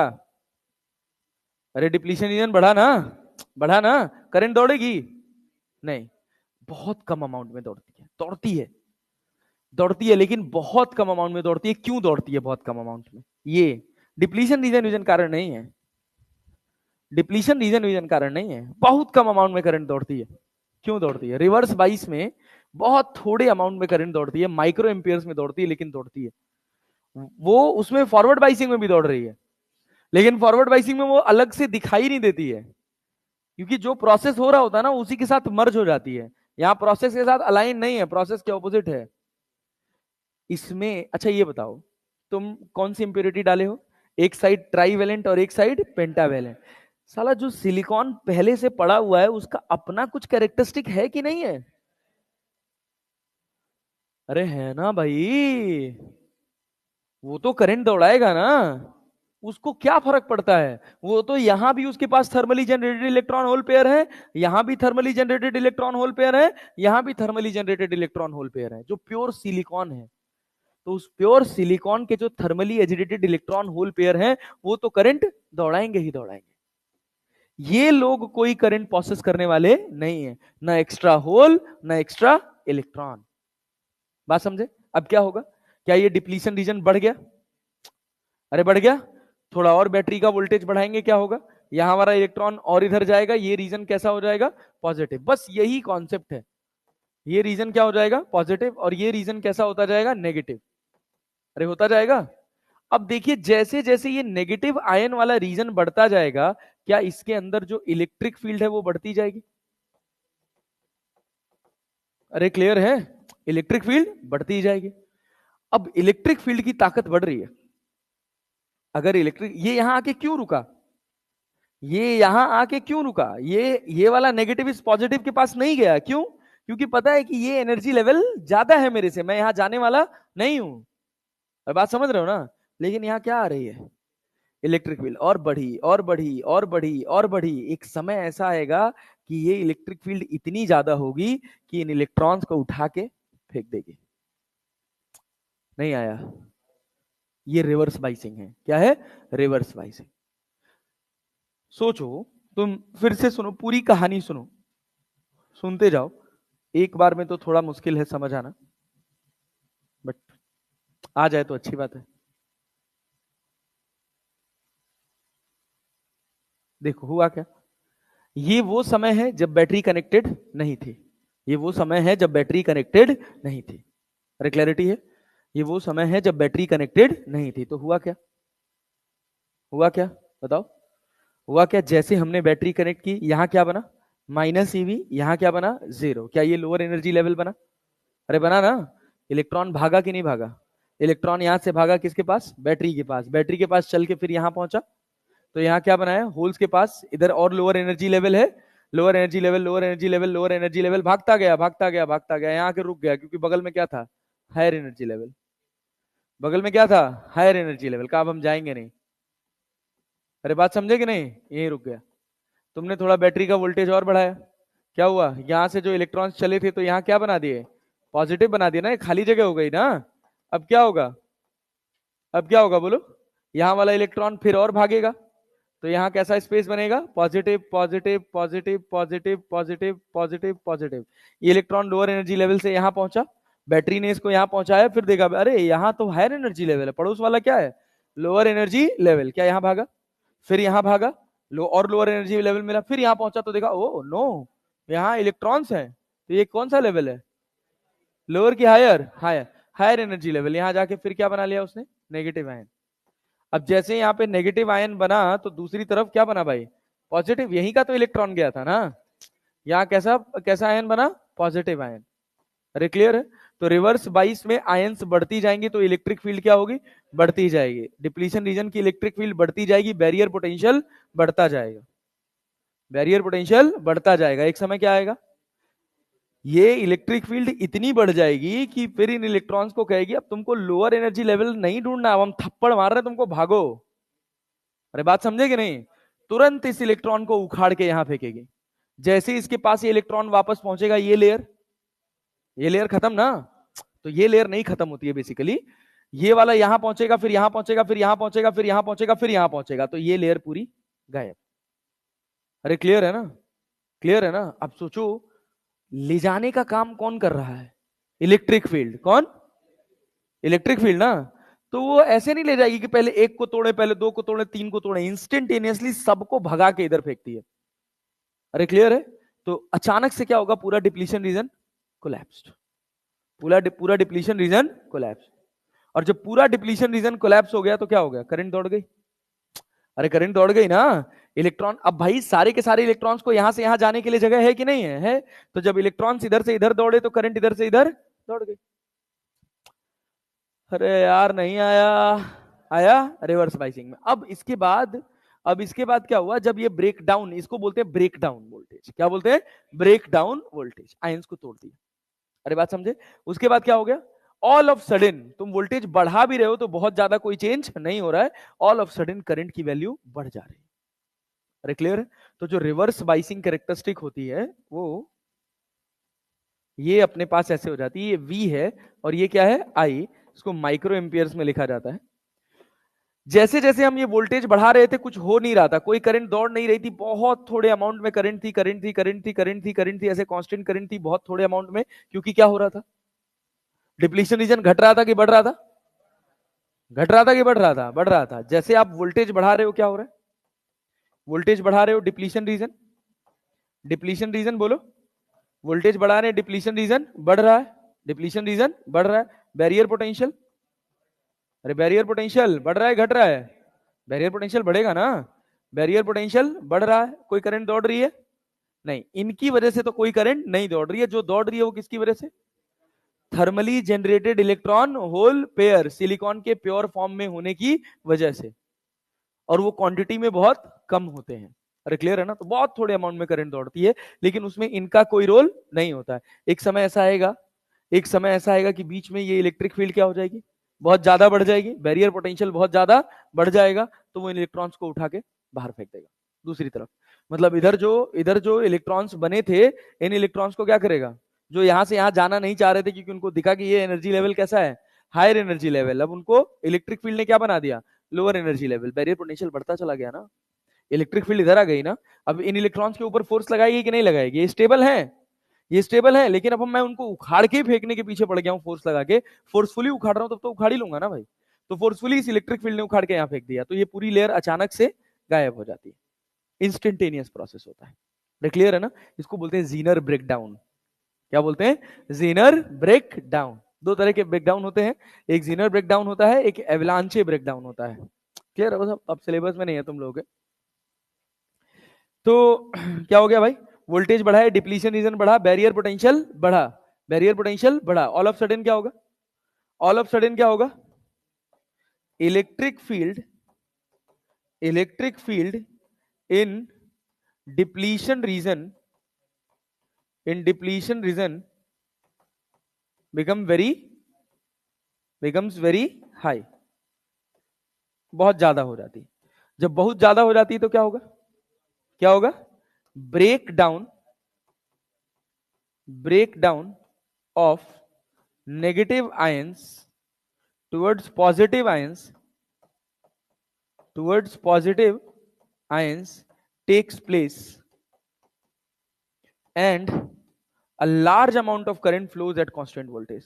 इसी V वोल्ट पे ही, जिस समय ब्रेक डाउन हुआ उसी V वोल्ट पे ही क्या होगा? एक लार्ज अमाउंट ऑफ करंट दौड़ जाएगी। अरे बात समझे? जिस जगह ऐसा होता है, जिस वोल्टेज पर ऐसा होता है, इस वोल्टेज को क्या बोलते हैं? क्या बोलते हैं? Break down voltage.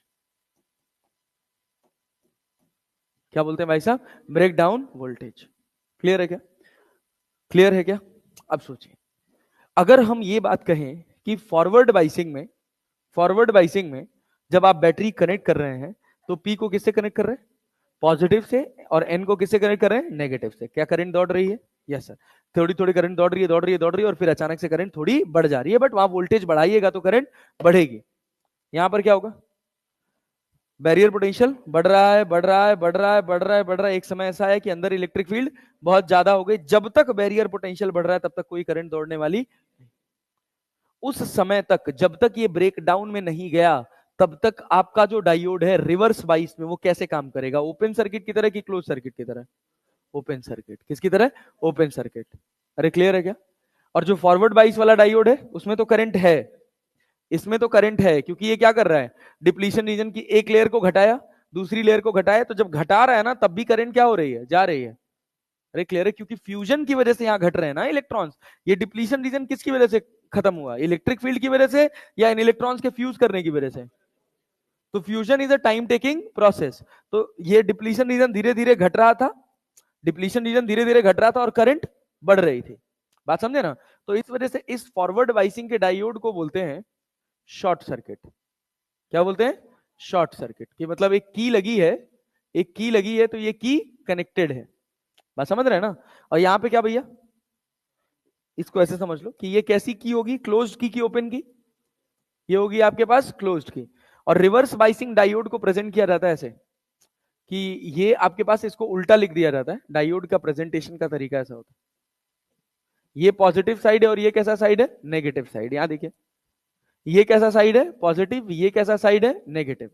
तो जो रिवर्स बाइस डायोड होते हैं वो कैसे बिहेव करते हैं? Before breakdown open circuit, before breakdown open circuit. उसके बाद ये कंट्रोलेबल नहीं है। क्या अचानक से सब एक दूसरे से फ्यूज करेंगे? क्या ज्यादा अमाउंट में करंट दौड़ जाएगी? एक ही उसी फिक्स वोल्टेज पर ही करंट की वैल्यू बहुत ज्यादा बढ़ जाती है। अरे क्लियर है ना? तो जब तक ये खराब नहीं हुए हैं, जब तक ये काम कर रहे हैं, जब तक ये ब्रेकडाउन में नहीं गए हैं, तब तक ये ओपन सर्किट की तरह बिहेव करेंगे कि क्लोज सर्किट की तरह? ओपन सर्किट की तरह। अरे क्लियर है? कैसे बिहेव करेंगे? ओपन सर्किट की तरह। ठीक, ये कहानी, ये कहानी है। अब देखिए, in forward biasing the PN junction, positive terminal of the battery is connected to the N side. गलत है? Of the battery is connected to, बोलो बोलो बोलो बोलो बोलो, the positive terminal of the battery is connected to P side and depletion region becomes thick, becomes thin. क्या thin हो जाएगा? And the positive terminal of the battery is connected to P side and the depletion region becomes thick. तो सही answer क्या होगा? सी। पढ़े रहो, समझे रहो, सब बनेगा यार। The element C and silicon, carbon and silicon, both have same lattice structure, having char bonding electron in each. However, C is insulator where silicon is intrinsic semiconductor. This is because in case C, the carbon insulator होता है, तो graphite में कैसे current दौड़ जाती है? हाँ, तो एलोट्रॉप का क्या मतलब है, हमको सादा सादा भाषा में समझाओ ना यार। डायमंड भी कार्बन का बना है, तगड़ा इंसुलेटर। और ग्रेफाइट भी कार्बन का बना है, तगड़ा कंडक्टर। अच्छा कंडक्टर होता है मतलब ग्रेफाइट, क्यों? उसके स्ट्रक्चरल स्ट्रक्चरल अरेंजमेंट की वजह से ना। डायमंड्स में क्या लेयर्स का एग्जिस्टेंस होता है? किसमें होता है? ग्रेफाइट में होता है ना। ग्रेफाइट में होता है ना। तो जो उनके बॉन्ड्स होते हैं लेयर्स के बीच में, वो वीक होते हैं, वो टूट जाते हैं। अरे क्लियर है? ग्रेफाइट की एक लेयर और दूसरी लेयर के बीच में, अबे यार तुम लोग ये सब पढ़े नहीं हो क्या? ऐसा स्ट्रक्चर नहीं पढ़े हो ग्रेफाइट का? ये ऐसे बॉन्डेड होते हैं भाई। पढ़े हो ना? जो लेयर्स होती हैं कार्बन की, जो चेन्स बनती हैं, उन चेन्स की जो लेयरिंग होती है, इनके बीच की जो बॉन्डिंग होती है वो बहुत कम होती है, तो ये टूट जाती है। तो इधर से फ्री इलेक्ट्रॉन्स जनरेट हो जाते हैं। क्या होगा? बोलो बोलो बोलो, सी क्या कह रहा है? The four bonding electron in case of C lies in the second orbit, whereas the case of silicon they lie in the third orbit. हाँ ये बात सही है। The four bonding of electron in case of C lies in the third orbit, whereas silicon they lie in the fourth orbit. नहीं गलत है, ये तो गलत है। तो D तो गलत हो गया। C एक सही हो सकता है। B क्या कह रहा है? In case of C the conduction band is partially filled even at absolute zero temperature। ना भैया, एकदम ही फिल्ड नहीं होता भाई। कंडक्शन बैंड में अगर फिलिंग होती तो तब तो करंट दौड़ ही जाती ना। In case of carbon, the valence band is not completely filled at absolute zero temperature. Valence band कभी खाली रहता ही नहीं है, वो हमेशा भरा रहता है। अरे वैलेंस बैंड खाली कैसे रह सकता है भाई? वहां तो इलेक्ट्रॉन बैलेंस, इसीलिए तो नाम रखा गया है उसका। अरे क्लियर है ना? तो सही आंसर क्या हो जाएगा? सी। ये देखो, in which case, in the case of forward biasing a PN junction diode, which one of the following figure correctly depict the direction of conventional current? कौन सा वाला हो? कौन सा वाला? ए। ए कन्वेंशनल करंट का डायरेक्शन पूछा नहीं था, इलेक्ट्रॉन के फ्लो का नहीं। इलेक्ट्रॉन के फ्लो का नहीं, कन्वेंशनल करंट का। डी होगा ना यार। अरे ये ए है, ये बी है, ये सी है, और ये क्या है? डी है। कन्वेंशनल करंट ये पॉजिटिव टर्मिनल है ना, फॉरवर्ड बाइसिंग है ना भाई। यहाँ क्या कह रहा है? इन the case of forward biasing of a PN junction diode. अरे क्लियर है? तो कौन सा होगा? कन्वेंशनल करंट कैसे दौड़ रही है? अरे पी से एन जा रही है ना यार। तो खत्म, तो सही आंसर क्या होगा? In n-type semiconductor, which of the following statement is true? Electrons are majority carrier and trivalent impurities are dopant. Electrons are minority carrier and pentavalent atoms are dopant. Holes are minority carrier and pentavalent atoms are dopant. Holes are majority carrier and trivalent atoms are dopant. बोलो कौन सा? C होगा। Holes are minority carrier and pentavalent atoms are dopant. अरे C होगा ना। Clear है ना? Holes are minority career का मतलब क्या है? होल कौन से होल है वो? कौन से वाले हैं? सिलिकॉन वाले नहीं रे गधा, एन टाइप है तो उसमें उसमें 13 ग्रुप कहां जाएगा? 15 ग्रुप भी नहीं है। हाँ अरे एन टाइप है ना। तुमने पेंटावेलेंट इंप्योरिटी ऐड की ना, तुमने क्या ऐड किया? फ्री इलेक्ट्रॉन्स ना। माइनॉरिटी कैरियर होल्स का क्या मतलब है, मैं ये पूछ रहा हूं। उसमें होल्स कम हैं और इलेक्ट्रॉन्स ज्यादा हैं। जो होल्स कम हैं वो किसके होल्स हैं, मैं ये कह रहा हूं। सिलिकॉन के। किसके होल्स हैं? सिलिकॉन के। ये देखो, for P type semiconductor which of the following statement is true? Holes are the majority carrier and trivalent atoms are dopant. हाँ सही है ना? Holes are the majority carrier and pentavalent atoms are, electrons are the majority carrier. इधर क्या? Electrons are the majority carrier. गलत हो गया, तो सही आंसर क्या है? ए। कितना सस्ता एग्जाम होता है भाई। ये पढ़ो, the barrier potential of PN junction depletion on depends upon type of semiconductor material, amount of doping, temperature. Which of the following is correct? बोलो बोलो बोलो। सी। सी। सी। अरे सोचो तो, तीनों पे होना चाहिए। टाइप ऑफ सेमीकंडक्टर मटेरियल पे तो करेगा ही करेगा, दूसरा किस पर करेगा? अमाउंट ऑफ डोपिंग, और तीसरा thermally agitated electron hole pair है ना। आंसर क्या हो जाएगा? ए बी एंड सी।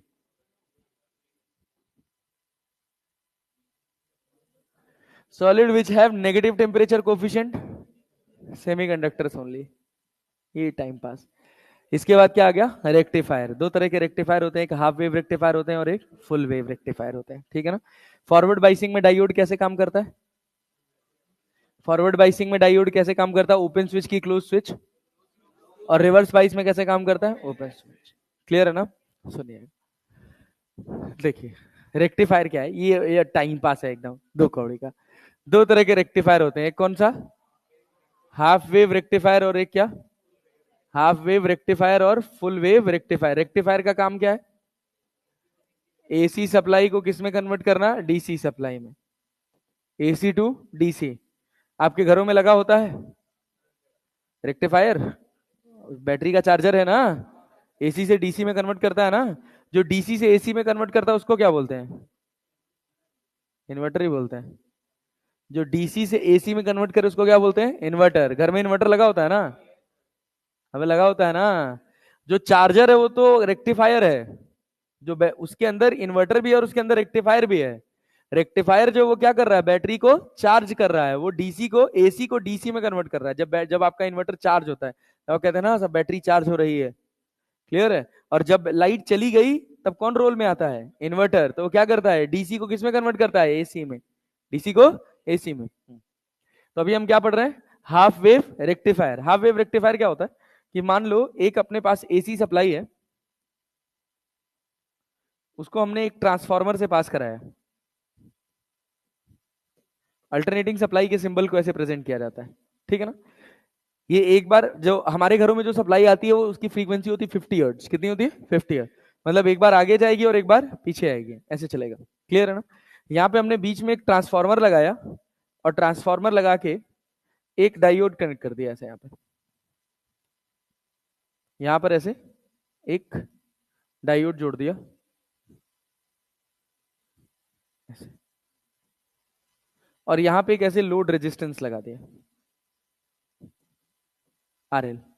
क्या लगा दिया, एक लोड रेजिस्टेंस, या ऐसे लगा दो, इसमें तो ऐसे ही लगा दो। ये देखो यहाँ पे तुमने एक लोड रेजिस्टेंस लगा दिया, आरएल, क्लियर है। वैसे बहुत सारी टेक्निक्स होती हैं, ये इतना आसान नहीं होता है। इसमें एक कैपेसिटर भी लगा होता है, बता देता हूँ क्या पता काम आ जाए। और फिर यहाँ पर एक लोड रेजिस्टेंस लगा होता है, आरएल। ये कैपेसिटर का कुछ स्पेसिफिक जॉब होता है परफॉर्म करना। क्या होगा कि जब आप यहां से कोई एसी सप्लाई इसको देंगे, देखिए ये वाला ब्रैकेट आप इसको दिए, अभी क्या है, आप कैसे जा रहे हैं, करंट ऐसे जा रही है, ट्रांसफार्मर के अंदर करंट इंड्यूस होगी ऑपोजिट डायरेक्शन में, क्लियर होता है ऐसा। अगर इसमें करंट, इस वाले कॉइल में करंट नीचे जा रही तो इस वाले कॉइल में करंट कहाँ जाएगी, ऊपर। ये आपको पढ़ने को मिलेगा इलेक्ट्रोमैग्नेटिक इंडक्शन में, ठीक है ना। यहां से करंट जाएगी तो देखिए इसको क्या मिला, पॉजिटिव, और इधर क्या मिला, नेगेटिव।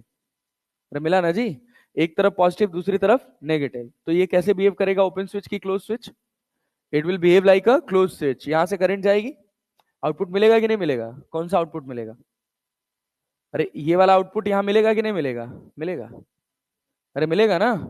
फिर नहीं आया, ये वेरिएबल आउटपुट आपको यहां मिला कि नहीं मिला, मिला। फिर उसके बाद आपकी करंट क्या हो गई, रिवर्स। करंट क्या हो गई, रिवर्स। जब करंट को आपने रिवर्स कर दिया, करंट इधर गई, तो इसके अंदर करंट क्या इधर जाएगी। अब ये करंट यहां से यहां फ्लो करने की कोशिश करेगी, चाहे कैपेसिटर के थ्रू जाने की कोशिश करेगी, वेरिएबल है। जब यहां से जाएगी, अरे करंट वेरिएबल है भाई, फ्लक्चुएटिंग सप्लाई है। देख रहे हो यहां से करंट शुरू हुई और यहां पहुंची, इस बीच में चेंज हो रही है कि कांस्टेंट है, चेंज हो रही है ना। तो ये चेंजिंग करंट जब यहां से पास करेगी, कैपेसिटर से रेजिस्टर से पास करने की कोशिश करेगी, लेकिन जैसे यहां पहुंचेगी, ये कैसे लगा हुआ है, फॉरवर्ड बाइस में कि रिवर्स बाइस में, रिवर्स बाइस में ना, रिवर्स बाइस में ना। क्या सर्किट क्लोज रहेगा कि ओपन, कोई करंट दौड़ेगा नहीं, कोई करंट आपको आउटपुट में नहीं मिलेगा, आउटपुट में आपको कोई करंट नहीं मिलेगा। फिर क्या होगा, फिर अगली साइकिल आएगी। अरे क्लियर है, तो मतलब एक बार आपको मिला, फिर आपको कुछ नहीं मिला, फिर आपको मिला। अरे क्लियर है। अब देखिए ये जो आपको करंट मिली है, ये कैसी मिली है, ये नेगेटिव पार्ट भी है इसका, कुछ नेगेटिव नहीं है, केवल कैसा है, पॉजिटिव। लेकिन ये क्या हो रही है, जीरो से, जीरो से मैक्सिमम, मैक्सिमम से जीरो, फिर थोड़ी देर के लिए गायब, फिर जीरो से मैक्सिमम, फिर मैक्सिमम से जीरो, फिर थोड़ी देर के लिए गायब। ऐसी सप्लाई क्या करोगे तुम, जुगनू की तरह जलेगा, बल्ब जला बुझा, जला बुझा, जला बुझा, बीच में बुझा है तो बुझा ही रहा है। अरे बात समझ रहे हो ना।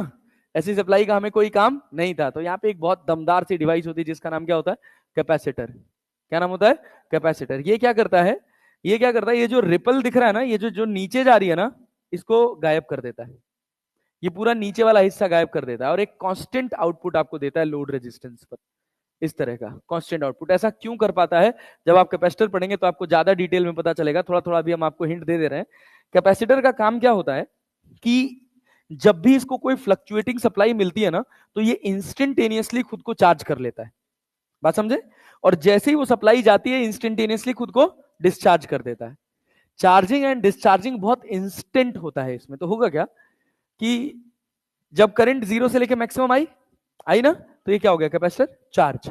अब यहां से नीचे जा रही है तो भाई करंट घट रही है, तो ये कहेगा हम घटने ही नहीं देंगे, अपने आप को डिस्चार्ज कर देगा।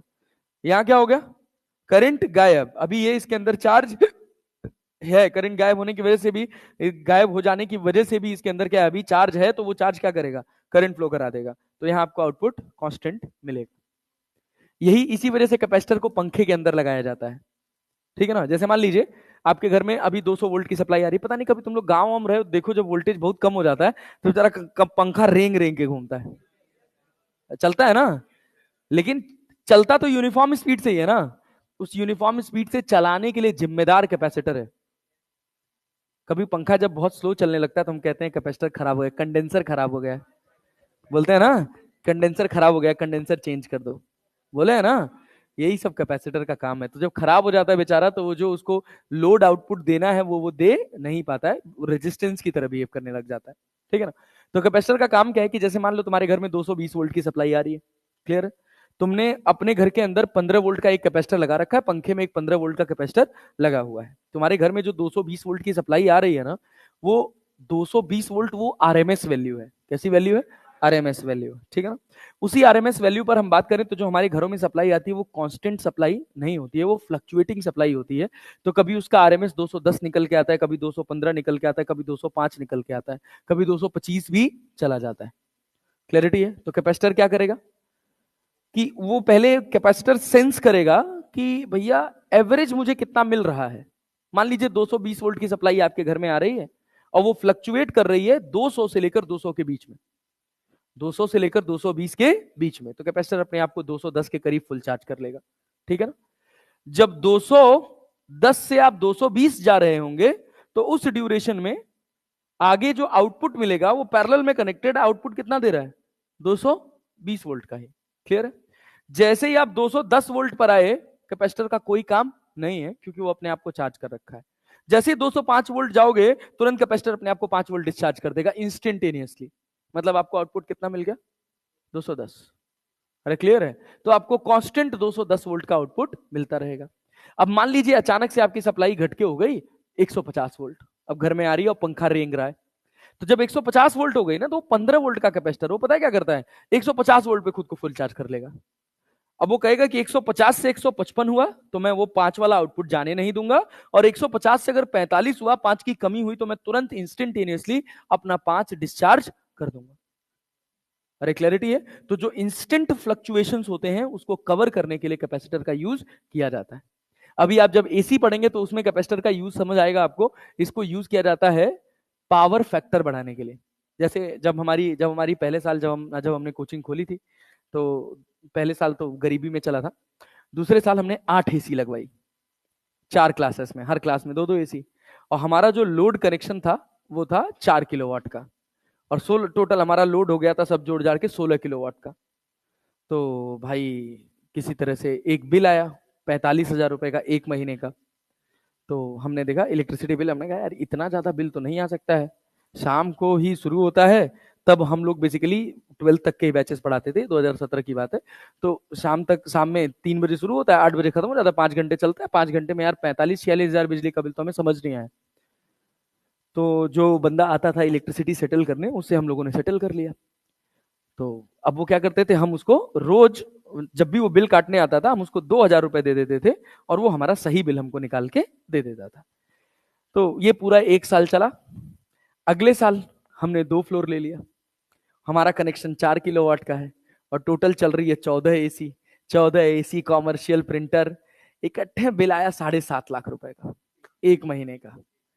तो फिर हमें पता चला कि ये 7.5 लाख रुपए का बिल क्यों आया है। तो उसके पीछे का कारण होता है कि जब आप कंजम्पशन बहुत ज्यादा कर लेते हैं ना, तो आपके जो जो आपकी जो इलेक्ट्रिसिटी का यूटिलाइजेशन है वो खराब हो जाता है। वो खराब होने का मतलब होता है कि पावर फैक्टर खराब हो जाता है। जब आप कभी इलेक्ट्रिसिटी बिल यू देखेंगे ना अपने घर का, तो उस पर लिखा होता है P.F. बराबर 0.8। 0.8 का मतलब यह है कि आपके घर में जो इलेक्ट्रिसिटी आ रही है उसको आप सही ढंग से यूटिलाइज कर रहे हैं। क्लियर है? गवर्नमेंट कहती है कि इसका ये हम तुमको इलेक्ट्रिसिटी दे रहे हैं, और तो इसका मतलब ये नहीं कि तुमको खरीद लिए हो। बात समझे? उसको जैसे मन करो वैसे यूटिलाइज करोगे। तो पावर फैक्टर अगर खराब हो जाता है तो लोड बहुत ज्यादा आ जाता है। बात समझ रहे हैं ना? तो उसमें क्या होता है कि इलेक्ट्रिसिटी जो हम यूज कर रहे हैं, जैसे एफिशिएंसी होती है ना, वैसे ही पावर फैक्टर होता है इलेक्ट्रिसिटी की दुनिया में। कि आपको मिला 10 एम्पियर, और आपका अगर पावर फैक्टर अच्छा है तो आप 10 में से 8 एम्पियर, 8.5 एम्पियर की करंट यूज कर पा रहे हैं। पावर फैक्टर खराब है, आप 6 एम्पियर की करंट यूज कर रहे हैं। ट्रांसफार्मर से चूस रहे हो ज्यादा और यूटिलाइजेशन कम हो रहा है। अरे क्लैरिटी है? तो क्या होगा? कहेगी जितना खराब यूज किया उसका भी पैसा भरो डबल चार्ज के साथ। तो फिर हमें समझ नहीं आया कि करें क्या।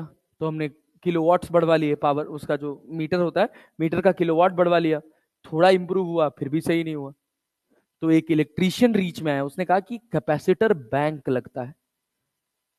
कैपेसिटर बैंक होता है, पूरा सेटअप होता है एक, जिसके अंदर खूब सारे कैपेसिटर्स लगे होते हैं। तो वो कैपेसिटर्स को यूज किया जाता है पावर फैक्टर को बढ़ाने के लिए। बहुत तगड़ा यूसेज है कैपेसिटर का। तो हमने पूरा एक चैम्बर बनवाया, उसके अंदर कैपेसिटर्स लगवाए, कैपेसिटर बैंक बनवाया।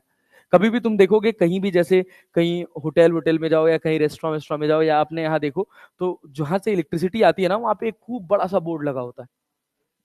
उसके अंदर खूब सारे बॉक्सेस बने होते हैं जो फ्यूजेस होते हैं। फ्यूज के साथ साथ उसमें कैपेसिटर बैंक भी लगे होते हैं ताकि हमारा पावर फैक्टर अच्छा रहे। इंडस्ट्रियल यूसेज में तो बिना कैपेसिटर बैंक के आप इंडस्ट्री स्टार्ट ही नहीं कर सकते। कोई 3 फेज इंडस्ट्री स्टार्ट ही नहीं कर सकते। जो इंडस्ट्रियल इक्विपमेंट्स होते हैं वो सब 3 फेज सप्लाई पे चलते हैं। हमारे घरों में जो सप्लाई आती है वो सिंगल फेज सप्लाई होती है।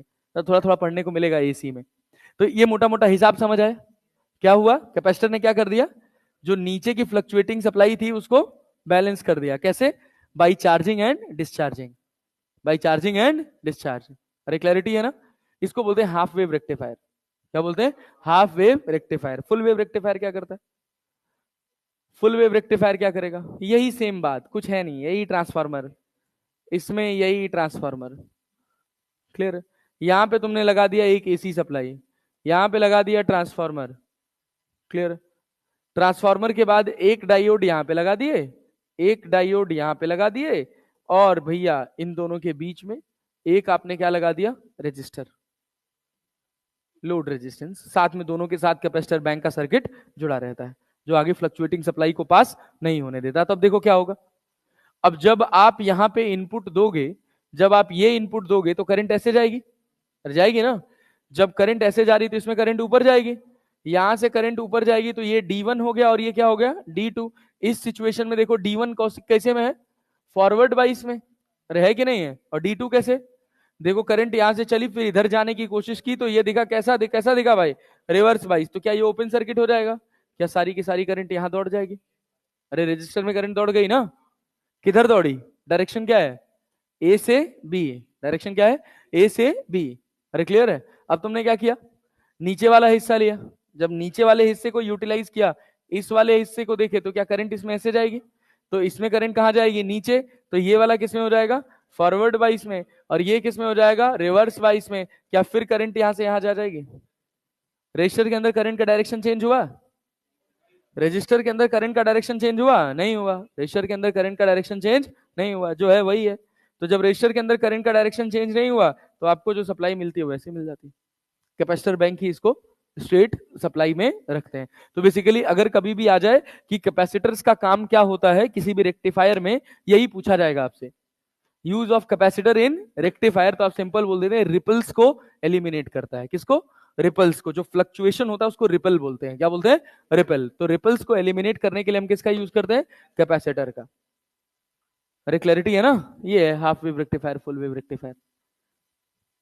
इसके बाद क्या है? Zener diode. अभी आते हैं जेनर डायोड पे, देखो पढ़ो। कह रहा full wave rectifier circuit consisting of 2 PN junction diode, a centre tap transformer, capacitor and a load resistance, which of these component remove the ripple from the rectified output? क्या भाई साहब? Capacitor. अरे बात समझे कि नहीं? यही है। अब ये देखो डायोड से कह रहा है कि the given circuit has two ideal diode connected as shown in figure, the current flowing through the resistance R1 will be. R1 के थ्रू करंट कितना जाएगा ये पूछो। ये बताओ कौन फॉरवर्ड बाइस में कौन रिवर्स बाइस में? यहां से बैटरी का पॉजिटिव है ना, यहां पॉजिटिव मिला, यहां क्या मिला? नेगेटिव। ये N है और ये क्या है? P है। जब इसको पॉजिटिव मिलेगा तो फॉरवर्ड की रिवर्स, फॉरवर्ड की रिवर्स, रिवर्स। तो मतलब ये ओपन सर्किट। ये कैसे बिहेव करेगा? ओपन। और ये कैसे बिहेव करेगा? शॉर्ट। अरे शॉर्ट सर्किट ना। क्या यहां से करंट यहां जाएगी, फिर यहां जाएगी, फिर यहां जाएगी, फिर यहां आ जाएगी? तो आई बराबर V बाई आर जानते हो। वोल्टेज कितना है? 10। रेजिस्टेंस कितना है वो? 2 2 4 कितना? 2.5 एम्पियर। कौन सा हो गया? डी। अरे आया, कठिन है। और देखो कह रहा consider the junction diode as ideal, the value of current flowing through AB is. यहां पे कितना, यहां पे कितना वोल्ट है? यहां पे कितना है डिफरेंस? 10। 4 में से -6 घटाएगा तो 10 होगा ना। ये कैसे? फॉरवर्ड वाइस में कि रिवर्स वाइस में? फॉरवर्ड वाइस में है तो कैसे बिहेव करेगा? ओपन स्विच की क्लोज स्विच? क्लोज स्विच ना। तेरे से पूछा क्या है? करंट। तो I equals to V by R. V कितना? V कितना? R कितना? 10। 1 किलो 10⁻³ ना। तो कितना हो गया? 10⁻⁻² एम्पियर आ रहा है। ये टाइम पास चीज है यार। ये देख, find the current in the circuit, find the current in the circuit. कौन से में करंट जाएगी? इसमें कोई करंट नहीं जाएगी। क्या ऊपर जाएगी? कितना होगा? 0.5 एम्पियर। समझ आया? और देख, ये देख, find VAB for the following circuit. VAB कितना ये पूछ रहा है? कौन सा है ये? ओपन है क्लोज है? ओपन स्विच है कि क्लोज स्विच है? क्लोज स्विच है ना। ये 10 और 10 लगे हुए हैं ना। पैरेलल में वोल्टेज, मारा मुक्का मुंह फूट जाए। पैरेलल में वोल्टेज पूछ रहे हैं, सेम होता है अलग होता है? पैरेलल में वोल्टेज सेम होता है ना। तो ये 10 है और ये भी कितना है? 10 है। तो क्या इसको मैं हटा के यहाँ पे 5 ओम का एक रेजिस्टेंस लगा सकता हूं? लगा सकता हूं। ये कितने वोल्ट की बैटरी है? ये 10 ओम है ना। ये कितना ओम है? 5 ओम ना। 5 ओम ना। तो voltage is directly proportional to resistance होता है? होता है ना। होता है ना। अच्छा सोच, 5 ओम के क्रॉस वोल्टेज ड्रॉप निकालना है तो लिख 5 अपॉन दोनों, 5 10 5 15 मल्टीप्लाइड बाई टोटल वोल्टेज कितना है? तो कितना आ गया? 10 वोल्ट। थोड़ा करंट इलेक्ट्रिसिटी। क्लियर है? नहीं आया? तुम आर इक्विवेलेंट निकाल दो। आर इक्विवेलेंट कैसे? ये दोनों कैसे जुड़े? कैसे जुड़े? इसके साथ 10 10 5 ना। 5 और 10 total current, total current 2 ampere. 2 ampere ना। अब ये 2 एम्पियर यहां आई तो 1 एम्पियर इधर जाएगी और 1 एम्पियर इधर जाएगी ना। तो इधर कितने वोल्ट का drop? V equals to I R. Current कितना है? 1 एम्पियर ना। और रेजिस्टेंस 10 ओम, तो कितना हो गया? 10 वोल्ट। ये क्या कह रहा? अब टाइम पास सवाल। D2 फॉरवर्ड में है, D1 रिवर्स में है। 4 2 6 12/6, 6 दूना 12, 2 एम्पियर। अबे हम लगाएं क्या? समझ आया? इसमें कोई करंट जाने वाली नहीं है। खत्म, यही तो था। यहां खत्म हुआ तुम्हारा एक पार्ट थ्योरेटिकल और थोड़ा ये इलेक्ट्रिकल सर्किट वाला क्वेश्चन। ठीक है ना। इसके बाद हमारे पास बचा है एक पोर्शन थ्योरेटिकल जिसको बोलते हैं जेनर डायोड। क्या बोलते हैं? Zener diode. और उसके बाद है लॉजिक गेट्स। ठीक है ना। तो कल हम शुरू करेंगे Zener diode. 10 minute maximum, hard and fast 15 minute लगेगा जेनर डायोड करने में। उसके बाद पढ़ेंगे लॉजिक गेट्स। कल पढ़ेंगे लॉजिक गेट्स और आधा परसों पढ़ेंगे लॉजिक गेट्स। परसों जाके हमारा सिलेबस डन। मॉडर्न फिजिक्स खत्म। मॉडर्न फिजिक्स खत्म। उसके बाद रे ऑप्टिक्स, दमदार पार्ट। रे ऑप्टिक्स अच्छा है, बहुत अच्छा है, मजा आएगा पढ़ने में। ठीक है ना। चलिए मिलते हैं अगली क्लास में।